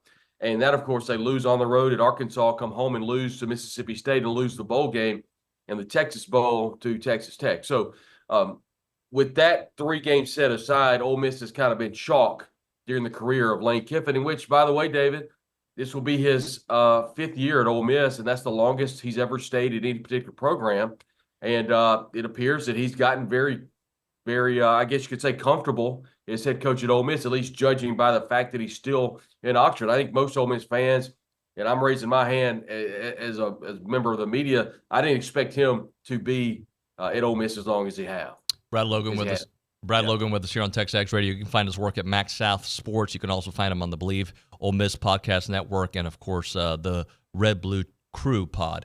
Brad, let's talk about Ole Miss's expectations this year, because to me, I feel like it has to be playoffs, right? Like for the talent on that roster, the way he has been able to dominate the transfer portal, is that the way you see it? It's got to be in the playoffs and maybe even win a game in the playoffs. Well, David, that's a great point. And most of the people that I've talked to, either that cover the program or are just ardent fans of the program, believe that Ole Miss, the floor should be, 9-3 if some things don't go well. That obviously is not good enough for the playoff. But I think Ole Miss, if they go 10-2, they have to lose to the right people, because the SEC is only going to get just a certain amount of people in the playoff. I mean, we could argue, how many is that? Is it 3? Is it 4? Is it 5? I don't know. But if Ole Miss is 10-2 and they lose to the right people, yeah, I think there's a path to the playoff. I think there's a path to hosting a playoff game. But I think for Ole Miss, their best case scenario is to go 11-1, and with that loss coming to either LSU on the road, Georgia at home, or Oklahoma at home. I'm not naive enough to believe when I look at Ole Miss's schedule and think it is not very difficult. It is a schedule that is conducive to win. It is one that is not very challenging early. The non-conference game of significance is Wake Forest on the road. Now, I know Jim Grove's going to have a pretty good team, but he lost a lot of seniors last year. It's at Winston-Salem, but I don't foresee that being a problem. They avoid A&M. They avoid Alabama. They avoid Texas. They'll avoid a lot of people at the top, with the exception of Georgia. So if Ole Miss can somehow go 11-1, losing that one game, or 10-2, losing to the right teams, I think that would be susceptible to fans and, judging by the tenure of Lane Kiffin, win the games you're supposed to win, and with the exception of LSU and Georgia, and I'm not even sure about LSU, Ole Miss will be a favorite in the remainder of the game. So if chalk goes to chalk, it's 10-2, and I think there's a good chance Ole Miss plays in the playoff. Let's look back at that schedule, because I do have some. There's the obvious games that will be difficult, right? You have the LSU game, the Georgia game. Those are supposed to be, very difficult. But is there a game on that schedule you're like, man, like Florida towards the end at the Swamp? Right. We'll see how battered they are at that point. But is that one of the games you look at like, you got to have this one? Like which are some of those games that you're worried about that aren't maybe those marquee matchups? Yeah, Florida is a team that hasn't, I forget the stat, but it's like back-to-back losing season since 39 to 40 or so. I don't know. Long story short, Billy Napier has his back against the wall. We don't know where Florida will be at that point in the season. That's the game prior to Ole Miss's game against Mississippi State, which, by the way, is going to be on a Friday this year. They're moving it off of Thanksgiving. So where will Florida be at that point in the season? The game I'm looking at for Ole Miss that could be problematic is, oddly enough, is on the road against South Carolina.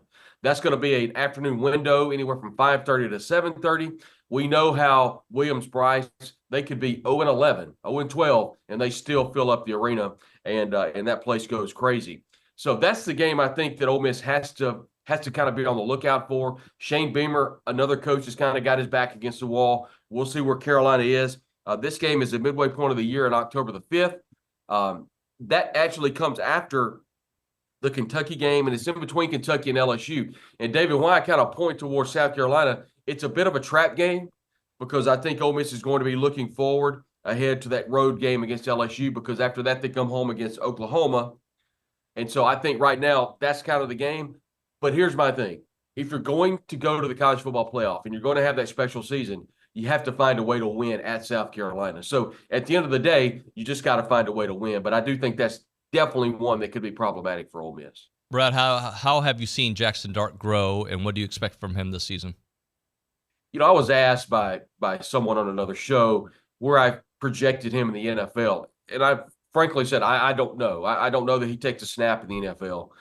That would be a Mel Kiper or someone that follows the NFL draft and that sort of thing. But what I do know is that he is a perfect fit for a Lane Kiffin offense. He's a perfect fit for this Ole Miss football team. And what we've seen not only is what he's been able to do on the field, but it's been off the field. It's things coming out on social channels about throwing with different players on the team at certain times of the summer. Just the little things you like to see, David, that makes you think this quarterback's just going to be a little bit better than the other guy. And I think he's going to wear that SEC, SEC preseason prognostications, they don't mean a lot, but he didn't get a lot of love on those lists. I think that doesn't play a large role, but sure, I think that's something you tack up in your locker room. I think at the end of the day, you cannot take away from the fact of the relationship Jackson Dart has with his teammates, with head coach Lane Kiffin, with offensive coordinator Charlie Weiss, and how much he's grown as a quarterback at Ole Miss. And I think more than anything, everyone is really excited from a fan standpoint is that he is healthy this year. He was really bruised and battered last year. Brad, I heard this from some folks at SEC Media Days in Dallas that, we all know how good Quinshon Judkins is. Obviously, he's a fantastic running back. But maybe in this situation, addition by subtraction, even though as good as he was, and you'd like to have him there, maybe the pieces that you got in place aren't as, dramatic, if you will? Well, some draft analysts have said that Ulysses Bentley IV, the transfer out of SMU from a couple of years ago, who's been a little injury-prone himself, actually drafts better than Quinshon Judkins. I'm not sure I agree with that. Quinshon Judkins was a once-in-a-lifetime talent at Ole Miss. Things just didn't work out. He, of course, headed off to Ohio State. So I think from a talent standpoint, you have to look at what you have available.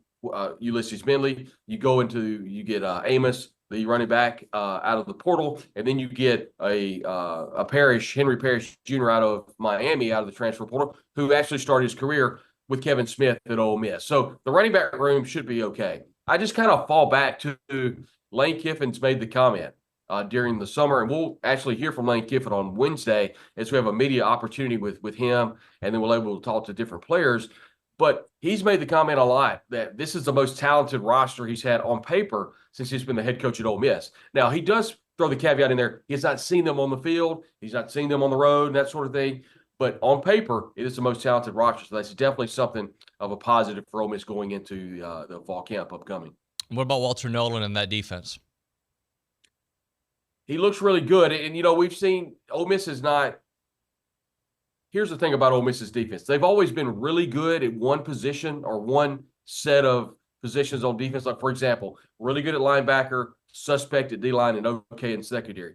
This is the first year, David, that I've heard different people that follow the program very deeply that say Ole Miss does not have a deficit on defense. And if there's ever any cause of concern, it may be a little bit of a cause of concern on the defensive backfield, but they went to the portal and really filled in nicely. I think 9 of the 11 starters are out of the transfer portal. And this is the first year that Ole Miss has been three groupings deep across the defensive line. And that's something that you never have been able to say under Ole Miss, even dating back to when they had the top defense in the country back in 1993. I actually want to close out with this. The wide receiver group, we all know about Trey Harris and how good he can be. What do we expect from him? And then who else is there with him to kind of complement what he does? Well, Ole Miss is looking for the LSU transfer who actually came into Holmes Community College last year, Deion Smith. Deion Smith was a four-star talent that went to LSU out of high school, played in the Jackson metro area. He is an absolute burner. The problem with him, he's got some grade issues. He's got to get that worked out. Ole Miss staff and, they feel pretty good about him being available to play this year, but there's some grades that have to come through in the summer for him to have to be eligible.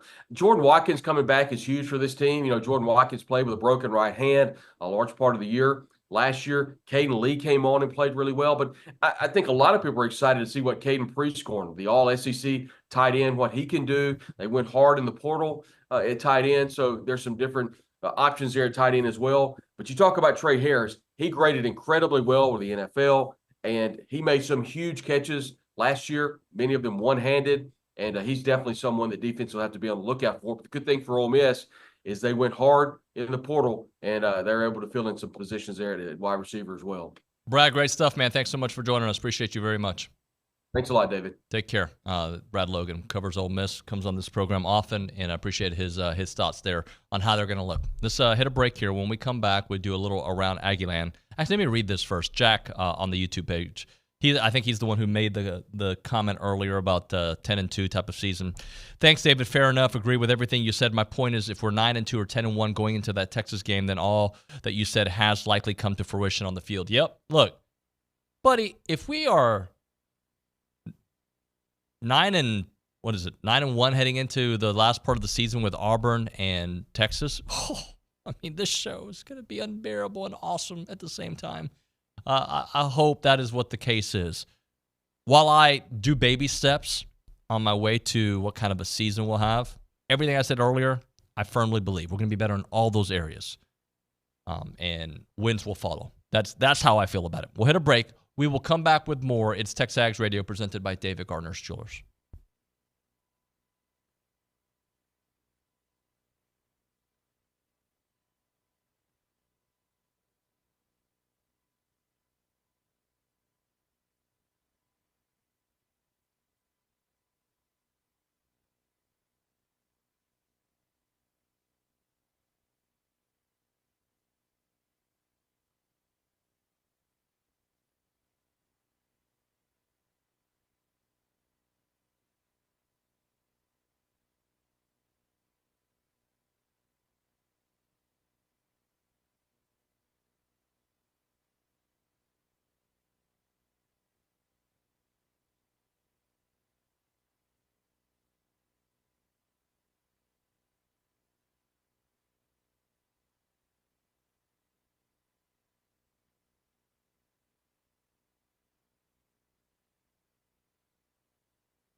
So Kay Naegeli got to hang out with my daughters at preseason kickoff. You can keep the song going.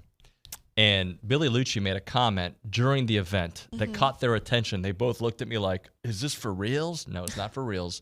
Remember when Billy, I think it was Billy who brought it up, like, can we expect to have Taylor Swift at Kyle Field? Oh. And I They looked were at like, me, Dad, is this possible? I don't think it's for reals. Like, not yet. you could sell out Kyle Field, though. 100%. You could sell it out, and you can make a lot of money in the meantime. Just under the King. You could. Just Honestly, under. yeah. Not above the King. I would say those are the two people that could sell out Kyle Field completely. You don't think Eazy-E, not Eazy-E's dead. Eminem and Dr. Dre. Eazy-E could definitely sell it out. 110,000 we're talking? Maybe. I don't know. Bronny in Omaha was trying to argue that Cody Johnson could sell out Kyle I love Field. Cody, the painter. And I love Cody Johnson, but I don't know if he could. I think there's maybe in 5-10 years, yeah. I don't know about right now. I'm a little disappointed Billy didn't invite me. I don't know if he went to Zach Bryan, who was in Houston. Yeah, Kennedy Cavan went to that. Nobody invited. I didn't even know he was in town. He was good from what I heard, from what Kennedy told me, and I'm sure Billy will come on and talk all about him. Was Billy actually there? I saw him post something, but I didn't know if you didn't see the video of Hayden Schott dancing around with him? Oh, I didn't see that. You'll have to ask him about it. Back to the Taylor Swift commentary. Nick said he actually listened to that song that just played Fortnite, and he actually liked it. This song's called Fortnite? It is it called about the Fortnite. A fortnight is also, it's another word for like 14 days or 2 weeks. So you have to listen to the song to figure out what that means. But hey, by the way, it's time for Around Aggieland, and that is presented by Norman G. State Bank. Norman G. State Bank, rock solid banking. The website is normangstatebank.com. And by the way, we have Kay Naegeli. Hello. So kickoff was awesome this weekend. Just great. want to say that. Fun. We are so appreciative to everyone that came out and all the head coaches. And one of those head coaches was G. Guerreri, and his team will begin in 5 days. They will kick off the 2024-2025 athletic calendar. They will play an exhibition match against Rice on Saturday at 7 p.m. So that's really exciting to just get sports underway. Additionally, volleyball is just 19 days away, as Jamie Morrison and co. will have their Maroon and White scrimmage. That is in August. Football, again, we've talked about it, but they will begin fall ball this week as they will report on Tuesday, and we will have plenty of coverage later on this week from that. The Olympics are going on, and we do know we have 24 Aggies that are competing. I just want to run through some of the events for today. Take your time. Specifically. There are 4 different Aggies that will be competing and coaching today. I know we touched on it a little bit earlier. Joni Taylor is assisting the women's basketball team for Team USA. That is at 2 p.m. on Peacock. So Joni Taylor, she's done that multiple years now, I believe. There was a little hype video from Aggie women's volleyball, wishing her the best, wishing her good luck. We also had some women's basketball players at kickoff this week. That was cool to see. Who else? Let's see. We have multiple swimmings. The 100-meter backstroke, Burl Castillo, that was at 4 a.m. this morning, already competed. And then again later today at around 2, will compete again. Also, men's tennis, Austin Krajicek was at 5 a.m. this morning as well. So we will need to check on those results. And then you can find a lot more results on our site. I know Matthew Dawson and Luke Evangelist are doing a great job of keeping up with all that. So KK, thank you very much. Appreciate you. Great job this weekend at the PKO. Appreciate it. All right, we're going to hit a break. When we come back, Billy Liucci, we think. That, of course, your text messages at 979-693-1150. You're listening to TexAgs Radio, presented by David Gardner's Jewelers.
All right, we're back here on TexAgs Radio. We are presented by David Gardner's Jewelers, Rollo Insurance Studio. Appreciate everybody listening in. Should have Billy on the program here momentarily.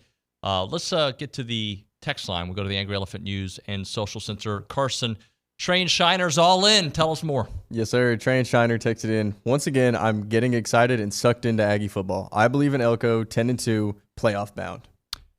So I haven't done a scientific poll, and Nick, you can help me out here, but I think there's 3 types of fans. There is, we're the best, and I don't care who's on my roster, we're that good. There's that fan, right? There's the fan that is doom and gloom. Dude, we're going to go 5-7. There's nothing else we can do. Sound like David Putty there. And then there's, and I want to ask you guys where you think I am. And then there's a realistic fan who's as cautious as possible, doesn't go out too much on a limb. I think we're a 8-4, 9-3 team. I think that's who we are every year. All right. Which fan are you? Which fan, am I? Which is Carson? Which is Nick? Nick, what do you think?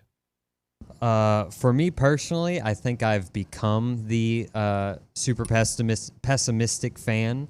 Unfortunately, you're obviously next year Nuño, but that's kind of the thing of the past now. I'm right now. Yeah, you're right now Nuño, and I think you've already said it. You're pretty high on the team, so you're the optimistic one. And Carson, I don't really know. He's like an 11-1 guy. He's like A&M's never losing a football game again. So I respect it, Carson. Carson, which one are you? Nick got it right, right on the money. That's who I am. I expect excellence in this program. 10-2, 11-1 minimum. Why did you say it with such a smirk? Minimum, bro. Because I'm serious about my business. What did you expect them to do last year? Better than what they did. I wasn't expecting 7-5. I can tell you that much. I'll tell you what I thought last year. 8-4. That's what I thought. Yeah, but your next year Nuño is what I've been told. Right now, Nuño. I thought they were 8-4. I think I'm more in the middle, the realistic fan. I could see this being a loss on the road because of this, and we're definitely going to win this game because blah blah. I think I'm typically that. Look, I'm not predicting A&M to make the playoffs this year. I'm not there at all. But I think they're going to be better than they've been since 2020. Since 2020, this is going to be the best season. And 8-4 was not a bad year, and I think this will be, if they were to go 8-4 this year, this will be a better version of 8-4. I think 9-3 is on the cards. I do. Let's go to the hotline, the Boss Firearms hotline. I believe Billy Liucci is on the hotline. Billy, good morning, buddy. How are you? So you went to Zach Bryan, I hear.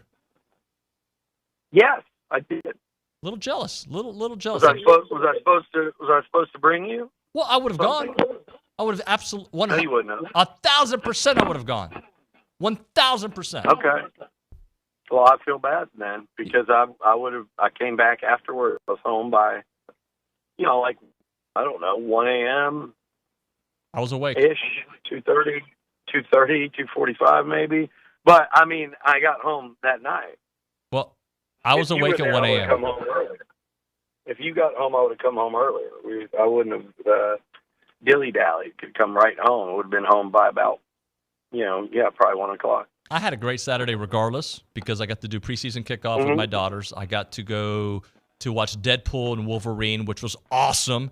And I caught the main event of UFC, Leon Edwards getting beat by Bilal Muhammad. It was a great Saturday for me. That would have been Johnny Topper, though. Yeah, it would have pushed it over the top. Well, it was a really good concert. I did Morgan. Hold on. We're pulling up. Hang on. I did Morgan Wallen on Friday. Drove back to College Station. Then I did. What did we do? We did Morgan on Friday. Came back to College Station. That was very late because we have PKO. It always gets in the way of stuff because they never consult with me to plan anything. And then also didn't tell me it was in the MSC until the day before, so I couldn't wear a hat. So we had extra time getting ready there. So, anywho, that was Friday. Saturday was Zach Bryan. And Zach Bryan concert is a lot better. I know more of the Morgan Wallen songs to sing along to and, kind of anticipate. But Zach Bryan, I think he puts on just an iconic show. And then some of his very best songs, I really love. I just need to get more familiar. But the beauty of it is we get there, and the guys at the PKO were sitting there in my ear the whole time trying to convince me to go, and they did. So I brought a couple friends along. They were from Houston, the people I went with. Well, we're right in the row directly in front of Jace Schott and Troy Wansing. And then down the same row, about 10 seats over, is Henry Coleman, and who he brought to the concert. And then so there were like 4 seats next to us that for some reason no one was in. So Henry came over there. So it was just a big Zach Bryan party in rows 22 and 23 there in section floor D. We had a freaking time. So it was awesome. I wish I was there. It's all good. I thought I had a blast at PKO. I wanted to ask you just, I know that nothing was breaking news to you talking to Coach Elko, but did anything stand out from some of his messaging to you there in front of the audience?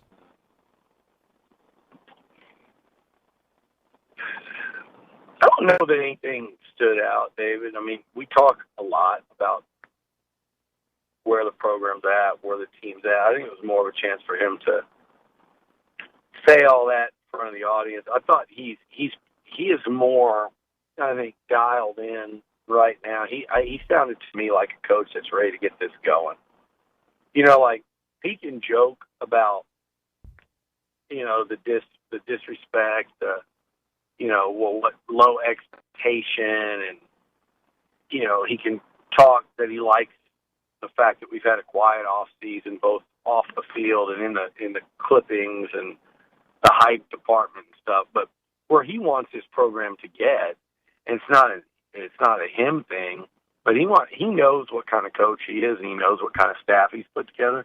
And I think he's keeping score of the disrespect of his team, of his players on all conference teams. He's going to want to prove that wrong, of where his team's expected to be, and also things like little comments here and there, like things like Slosh commenting about him in a presser, things like Mac Brown randomly mentioning him. Like, I don't think it's like that distracts him from anything at all. Like, I believe him when he says, like, we're just going to do the job. I'm not going to get involved in these back and forth crap on social media. But I just think this is a guy that is like, okay. I just think he's sitting there going, all right, we'll see. We're going to find out. And obviously it's more long-term than it is year one. But I also think he's doing everything he can and believes his team has a chance to exceed expectations in year one. And he's going to do everything in his power to make that happen. I just feel like as this thing's getting closer, I could just tell myself, you could just kind of tell, like, you compare that to what he's doing during the preseason coaches' nights, or earlier this summer and late spring. And I think now he's like, this is here. I'm ready to start coaching football. I'm ready to get my team out there and ready to start coaching. Like, I just feel like talking season's over for him, and we'll see a more serious side of Elko once this thing kicks off. There is a lot of potential there, but it is year one. And like he said, it's usually like that was what was interesting to me. Maybe the first question I asked him, one of the first ones, was he said to be a whole year, like a calendar year, you get through that and you feel like it's yours. It's got your stamp on it. The players understand it completely. You got to go through everything, not just an off season, but an actual season. So, with that said, I think he's gonna ready to get out there and kind of start proving people wrong one day after another. Billy, I didn't go out on a limb here because it's not that hard to say what I said in the last segment, but I think this will be the best season since 2020.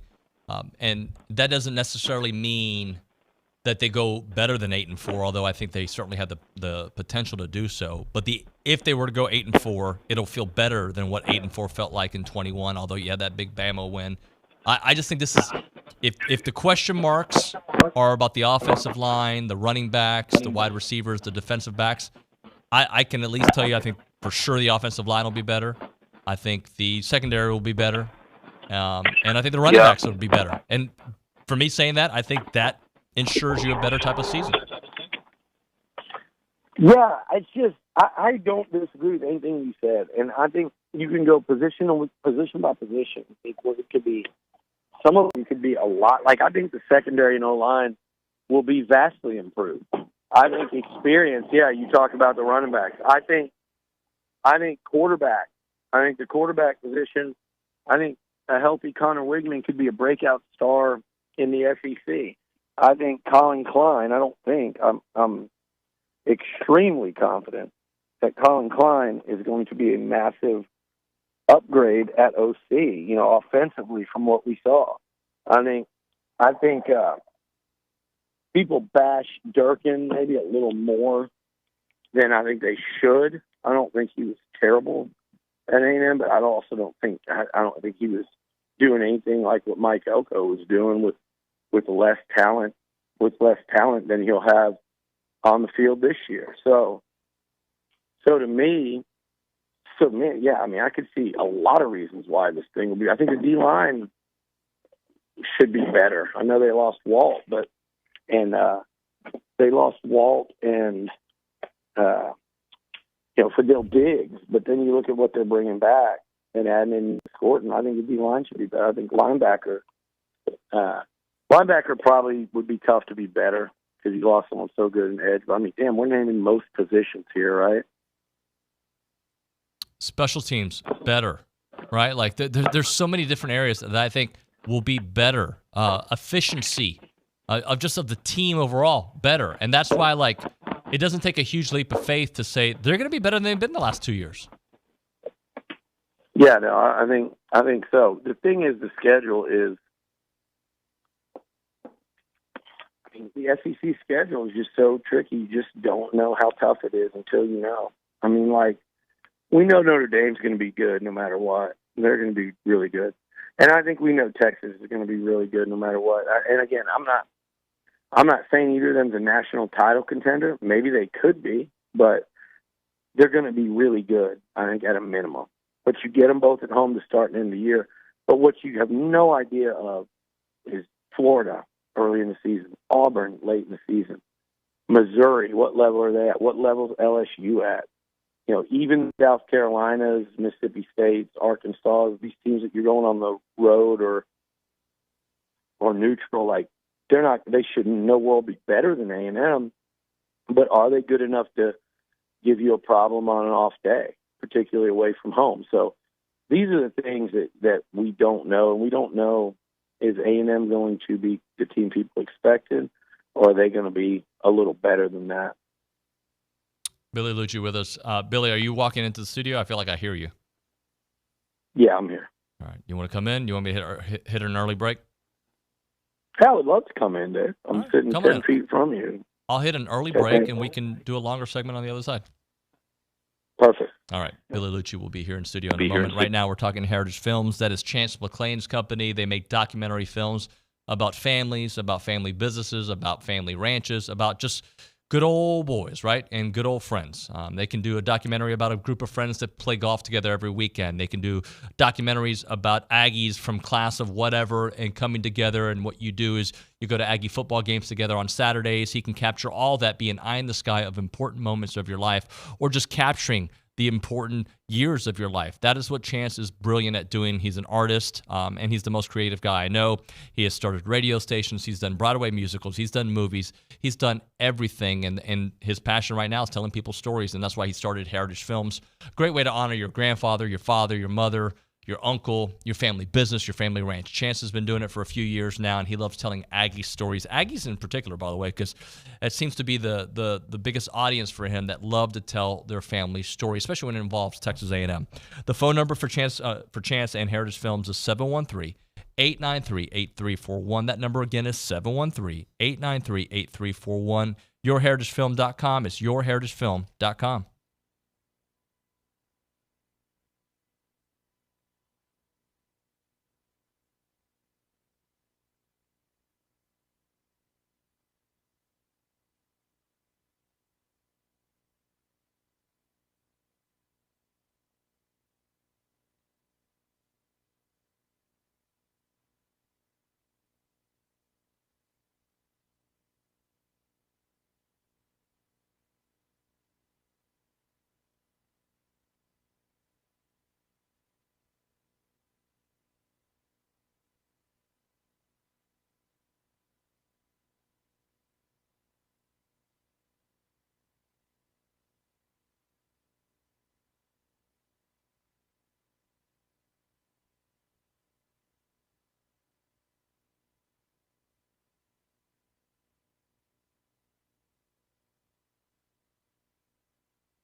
Got people in their emotions here, Billy.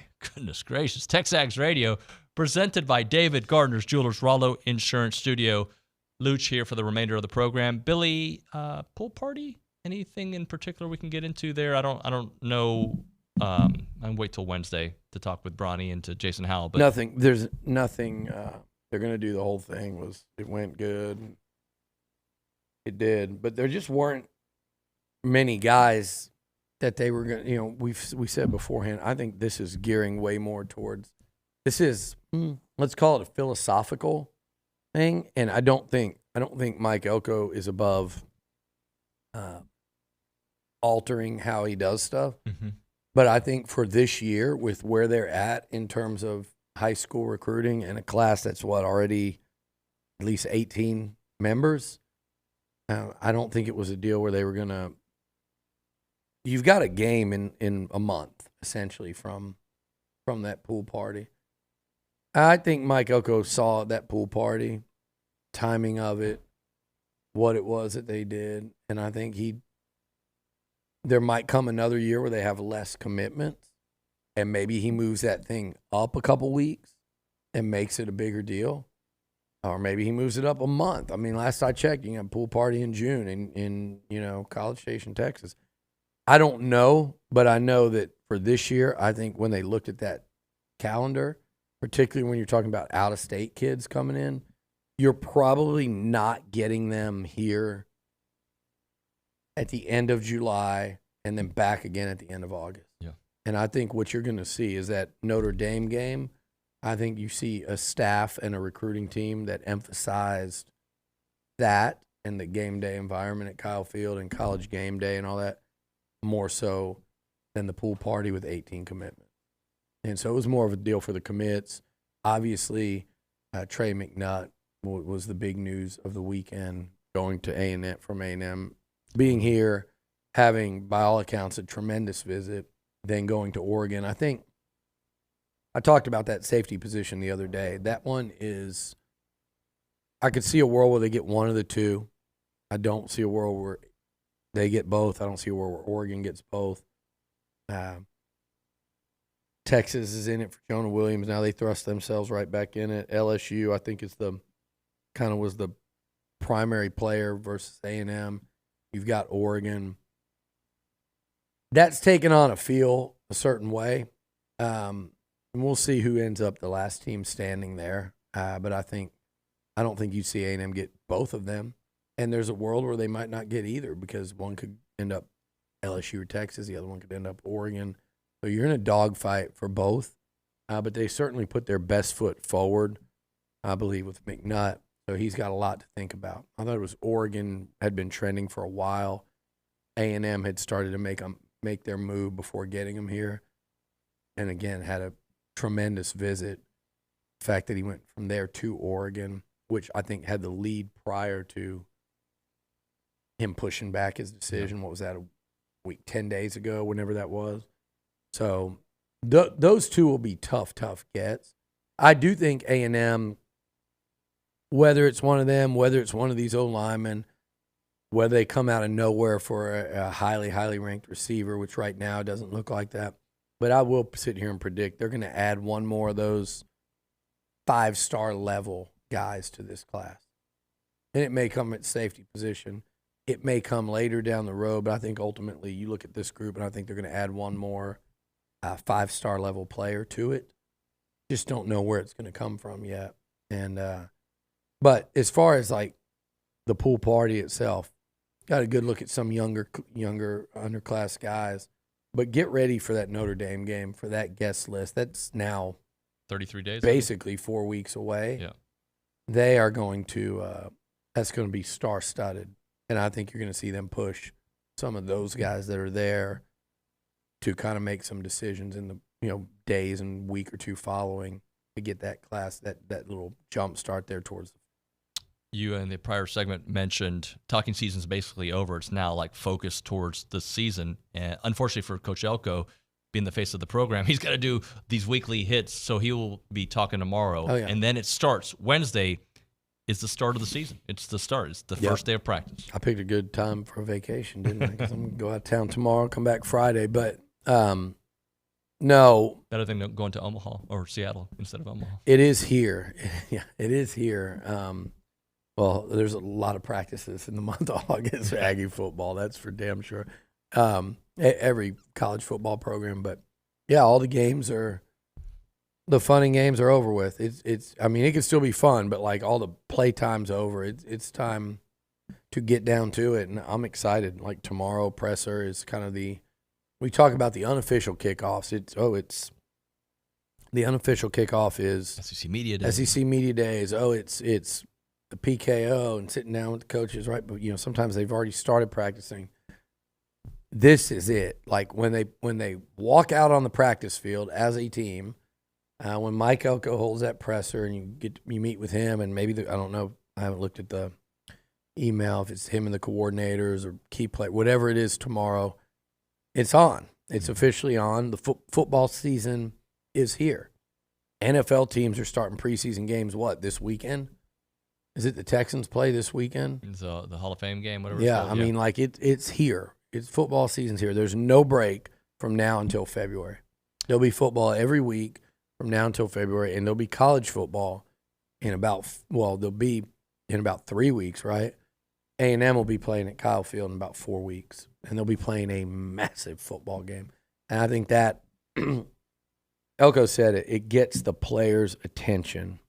It gets the players, it's easier to get the players' attention when they have an opponent like a Notre Dame early. Yep. I wonder how much that helps you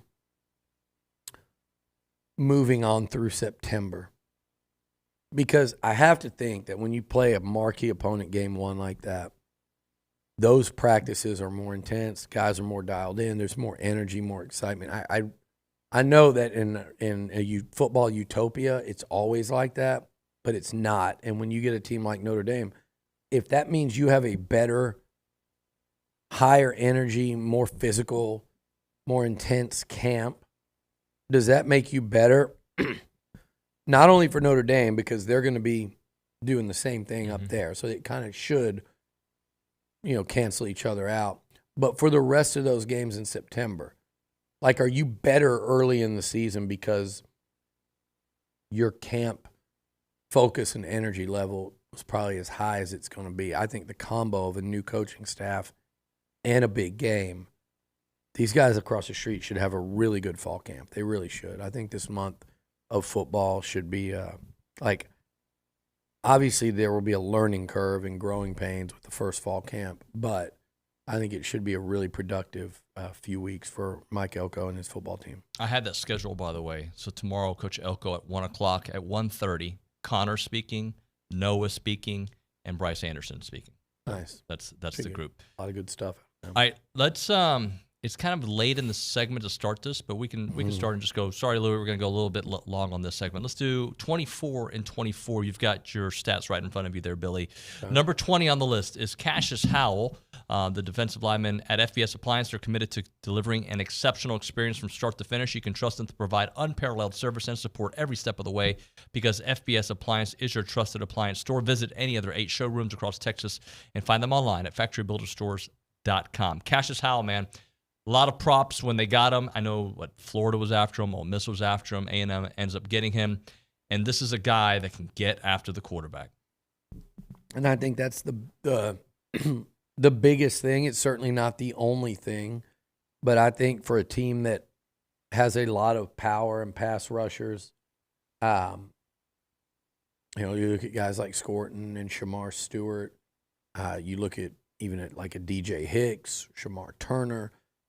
What you're going to be looking for, too, is some twitch and bend, flexibility and twitchiness out there on the edge, length. And on campus, I think there are guys like Malik Silla, Rylan Kennedy, Rylan going into year 2, Malik going into year 3. With Tommy Moffitt, those guys were physically really impressive looking in the spring. But in Cassius Howell, you're bringing in an edge guy that is pretty proven. And again, I know it's the MAC. Elko made a great point about it the other day. Like, these guys are playing. They're watching them play college football against other NFL guys in the MAC and in non-conference. And this is a dude that proved, in the opinion of this staff and those staffs you mentioned around the SEC, that he should be playing at this level. His tape said, okay, there's a MAC player, just like they took one out of Central Michigan, they took one out of Bowling Green, one out of Toledo went in the first round of the draft. That's who Elko and company pegged as their number one portal target at corner. Well, he ended up not transferring anywhere because he went number one or first round in the NFL draft out of Toledo. So these are guys that they eyeballed and targeted, and they got two guys that led their conference in sacks coming in. You want to upgrade a pass rush? Okay, well, let's add the Big Ten sack leader in Nick Scorton, and let's add the MAC sack leader in Cassius Howell. He had 9.5, 10.5 tackles for loss, started 11 games for them, so basically started the whole season. That's actually the fourth most ever by a Bowling Green player in a season. So I think, again, this is a guy that's played a lot of college football. You look at it, he's got what?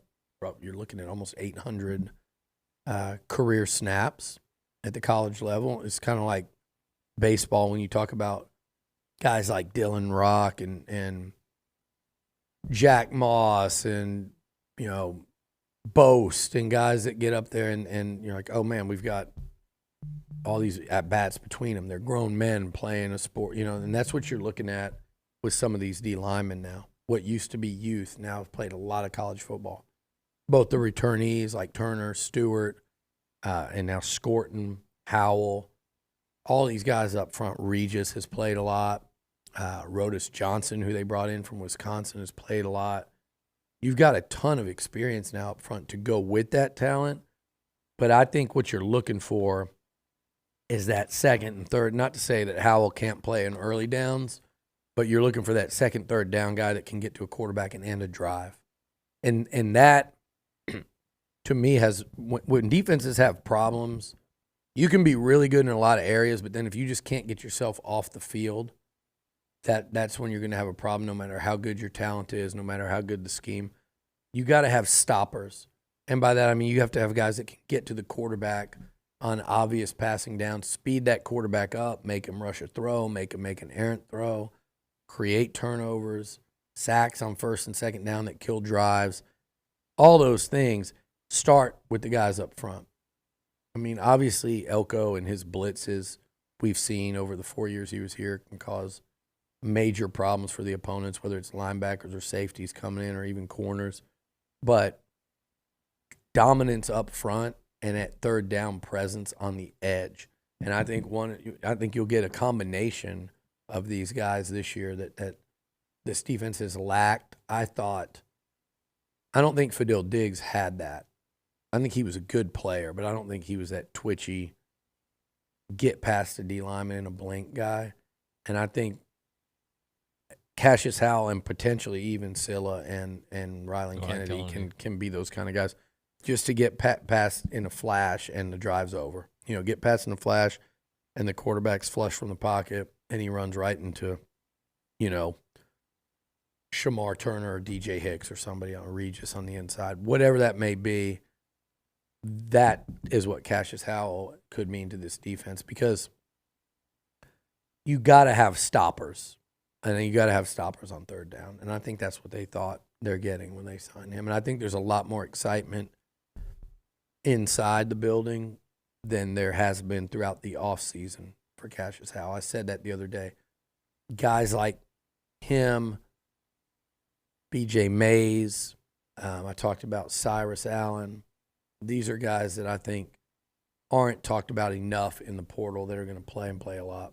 A couple things I want to highlight about him. First off, he had a 4-game stretch last season where he had at least a sack. He had 7 sacks in those games. That came against Toledo, Kent State, looks like Ball State, and Akron. All those games, he had 2 sacks, 1 sack, 2 sacks. So when he gets hot, it seems to go for a while. That's one thing I wanted to highlight. Also, kind of going back to your point, if you look at our 24 and 24, 3 of those guys have been transfers. That just shows you the kind of talent, and we still got way more to get to.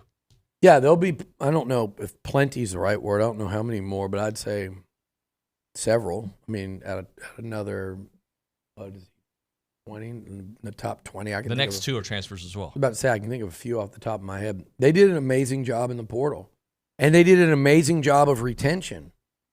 That's what I was trying to tell people that at SEC Media Days. Like, and that was one of the misconceptions, too. Like, they didn't lose much, guys. Like, yeah, Evan Stewart has the potential to do really well at Oregon. You go, yeah, you could have lost a starting receiver, and you certainly lost a starting D lineman in Walter Nolan. And those guys' potential is 9 or 10 out of 10. But they certainly hadn't lived up to it in 2 years here. They flashed it, both of them. And the thought process is under a new coaching staff, maybe they could have realized that potential, whether that's Oregon, whether that's Oxford, or whether that's here. Yep. You'd wish it would have been here, but A&M, you move on. You guy leaves, maybe you're better off for it. Maybe your locker room, maybe your culture. Maybe they would have turned around. We won't know. But that's really all they lost. I know Jake Johnson played and contributed, but he didn't do – you basically lost him and replaced him with Donovan Green, who didn't play last year. They just didn't lose much at all in the way of the portal, with the exception of those two guys. That's about it. Like, as far as guys that we're going to look at and say they're really going to factor in and probably start, okay, they lost Fadil Diggs, but they added Cassius Howell and Nick Scorton at the same position. So I don't count that. You lose Isaiah Rakes, you add Rodus Johnson. It's not a big deal. Right. You know, Isaiah Rakes was a solid player here. Rodus Johnson was a solid player in the Big Ten. Started 24 games. So they didn't lose much of anything as far as I'm concerned. Jordan Gilbert might start at LSU. That was a horrific LSU secondary last year, one of the worst in the SEC. Could Jordan have started here this year? Maybe. I actually think he could have, but there's no guarantee he starts over Dalton Brooks or any of the transfers that came in. So it was overblown, as it usually is. So the fact that they didn't lose much, and that was the most underrated thing Elko and his staff did, was roster retention. Mm-hmm. And that was a throw you into a panic DEFCON 1 situation, and they maneuvered around it and came out really in good shape. And all the while they were portaling, and you look at what they added in the portal, and yeah, he said this from day one, there could be a half dozen starters out of the portal. They did such a good job there. All right, we'll hit a break. We'll come back with more. It's TexAgs Radio, presented by David Gardner's Jewelers.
And we're back here on TexAgs Radio, presented by David Gardner's Jewelers Rollo Insurance Studio. One of the things I've noticed from you, Billy, and I don't think it's intentional, I just think it's something you believe is, and you. It's probably intentional. Well, maybe, but you've brought up Ron Kennedy a lot, and I think that's somebody that we as a show haven't talked about enough, and you've brought him up because you've heard some good things about him.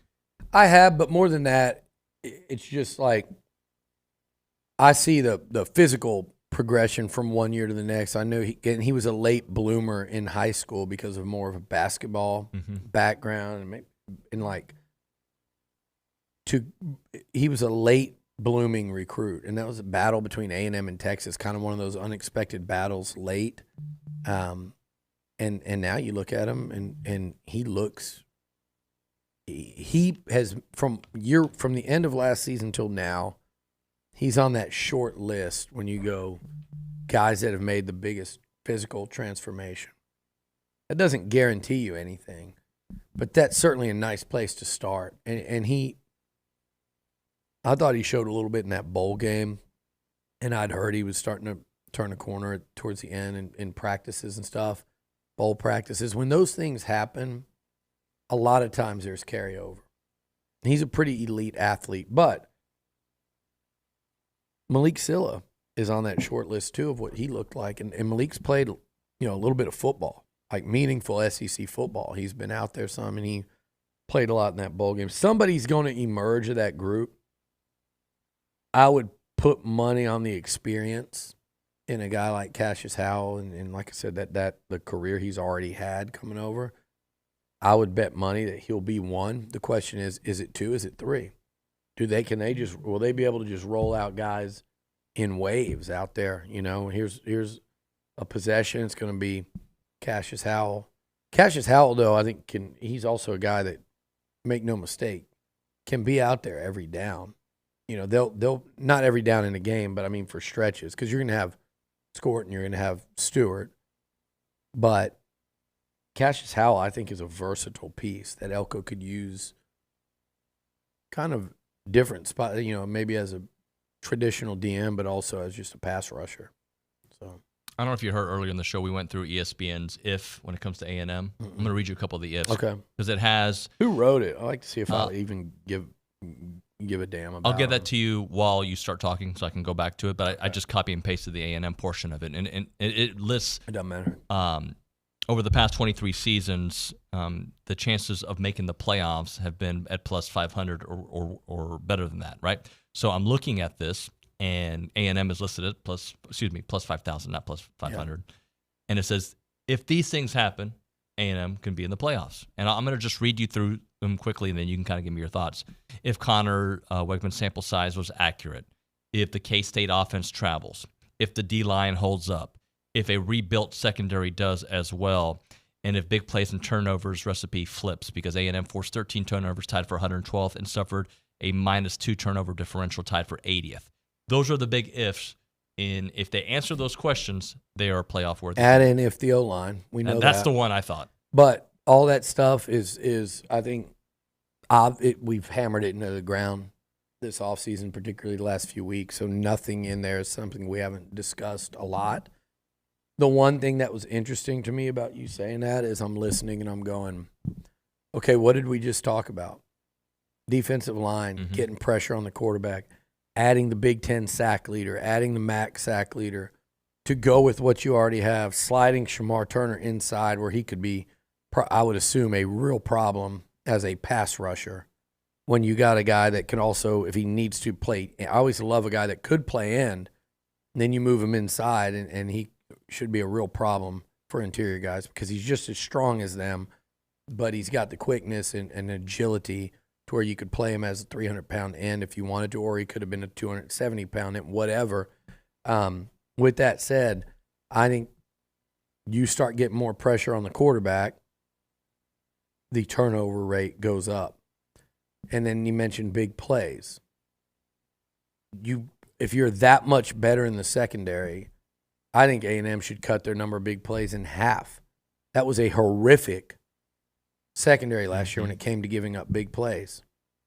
I mean, Miami, disgraceful in that game. Alabama couldn't stop Burton. One guy, 5 long completions, 1 to Bond, but most of them to Burton. That's the game. Yep. You probably beat Bama by 2 scores if you can cover it, keep them from completing a pass 40 yards down the field. Then you start getting into when they started having the injuries. You get into depleted secondaries against Ole Miss and LSU, and that was a lack of depth. And they got scorched by, who was it? The Ole Miss guy had Trey Harris. Trey Harris had 200 yards. Malik Neighbors and Brian Thomas went nuts against the Aggies. Tennessee almost had big plays that they didn't Milton catch. dropped, but Milton overthrew, or they dropped 1 touchdown. But yeah, so it didn't get him in that one, but it certainly got him against LSU and Ole Miss. They had no guys, and then obviously against Oklahoma State, it was just like, hey, throw it up. Let's see if our receivers can make great catches, which they did. Sometimes against walk-ons, sometimes against true freshmen. So, yeah, most of the big plays they gave up were via the deep ball. They really were. So, cut that down. And then he mentioned the turnovers. Again, I said creating them. Well, if your D-line is what it is. And then secondly, you know who doesn't turn the ball over? Connor Wigman. He's had, 3 picks in 8 starts? I think it's 2. Is it 2? They were both against Miami. If 2 or 3, whatever. Yep. But 2 of them, the 2, I think you're right. The 2 were, one was a tip ball and the other one was a 4th down, like 4th and 12 at the end of a game. Just heave it up in the end zone and under somebody just didn't get blocked and you threw it up. The guy protects the football. He has certainly through 8 starts in his career. You had a lot of turnovers. You know how that happens? When you play 4 quarterbacks in a year. That's how you have turnovers. And part of the reason why you did have 4 quarterbacks play is because your O-line couldn't protect. That's also how you get turnovers. So if that O-line can get better, and if Connor is your QB1 throughout the year, I think those turnovers go way down. And I think they go way up on the defensive side. So whoever wrote that, I feel good about those boxes being checked. Yeah. So does that get them into playoff? I don't know. But specifically those questions that writer had about this football team, I would say as we sit here today, I'd go, I feel pretty good about it. By the way, It still comes down to can the O-line block in the run game to keep Connor out of consistently being in harm's way. And can they pass protect him? Because if those things happen, I think this could be a really good football team. I don't have a question about the supplemented D-line holds up. I think that one, I don't have a question about the D-line at all. No, I don't either, especially under Mike Elko. Yeah. I mean, you look at what he's done up front. There's one thing he's done. I mean, he's done more than that, but his defense is I think twice led the SEC in run defense. He's got more talent. I know he had talent on the D-line. He's got way more talent and depth in the secondary. Probably similar at linebacker. He had some solid linebackers with Alaka and Dodson and Buddy. I mean, those guys were good. They were NFL guys, if not NFL, right there on the fringe. But D-line-wise, I still think he's got better than he had, and he had some really good ones. Got to hit a break here. We'll come back with one final segment. You're listening to TexAgs Radio, presented by David Gardner's Jewelers.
Time to end the day with Double Dave's. Caller number 12, 979-693-1150 will hook you up with your choice of a dozen pepperoni rolls and a large one-topping pizza or a large one-topping pizza from Double Dave's. They have your favorite pizza. They have your favorite world-famous pepperoni rolls, reliable in-house delivery, bringing piping hot goodness straight to your door. Just click on doubledaves.com and your favorites are on their way. And as a reminder, they are not open on Mondays. Netflix about to release a bunch of these awesome documentaries that obviously Billy was a part of one last year when it was on Johnny Manziel. One of the ones that caught my interest, Sign Stealer. They already have done a documentary on Connor Stallions, and that comes out in August. Mildly interested in that one. Yeah. If it's informative, I'd be really interested in it. If it's like too soon and they're not giving up much, then it's kind of, to me, would be a waste of time. But if he's talking and if He's talking. then He's going to say his side of the story. That's the plan. well, Yeah, we'll see how much he's talking. yeah. Also, this is I'm interested in. They're going to do one on Steve McNair's murder. Oh, yeah. Actually, that might be.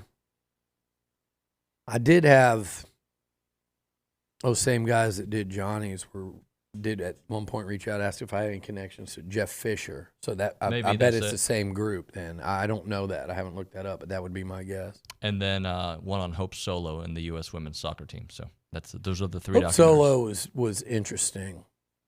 She was kind of like a renegade, bipolar-ish on the yeah. And I don't know if she has that, but yeah, I like the way you just threw that labeled her. Huh? That kind of personality. Yeah, she was volatile. How about yes, that? Sorry, I mean, doesn't really. I'm going to get really matter. sued. You just said, but no. So yeah, I'd be interested in all three. Yeah. I always like those, and then you watch it and you kind of rate them. I thought they did such a great job. Johnny and Swamp with the Kings Johnny last year. one. Swamp Kings was good. Yeah, I thought the Johnny one was better. Swamp Kings, one of the things was like, come on. I think people Saint walked away Urban. going, there's a lot more there. A lot more there than that. Some people said that about the Johnny one, but I thought the Swamp Kings, really the gap in that one was probably a lot more significant.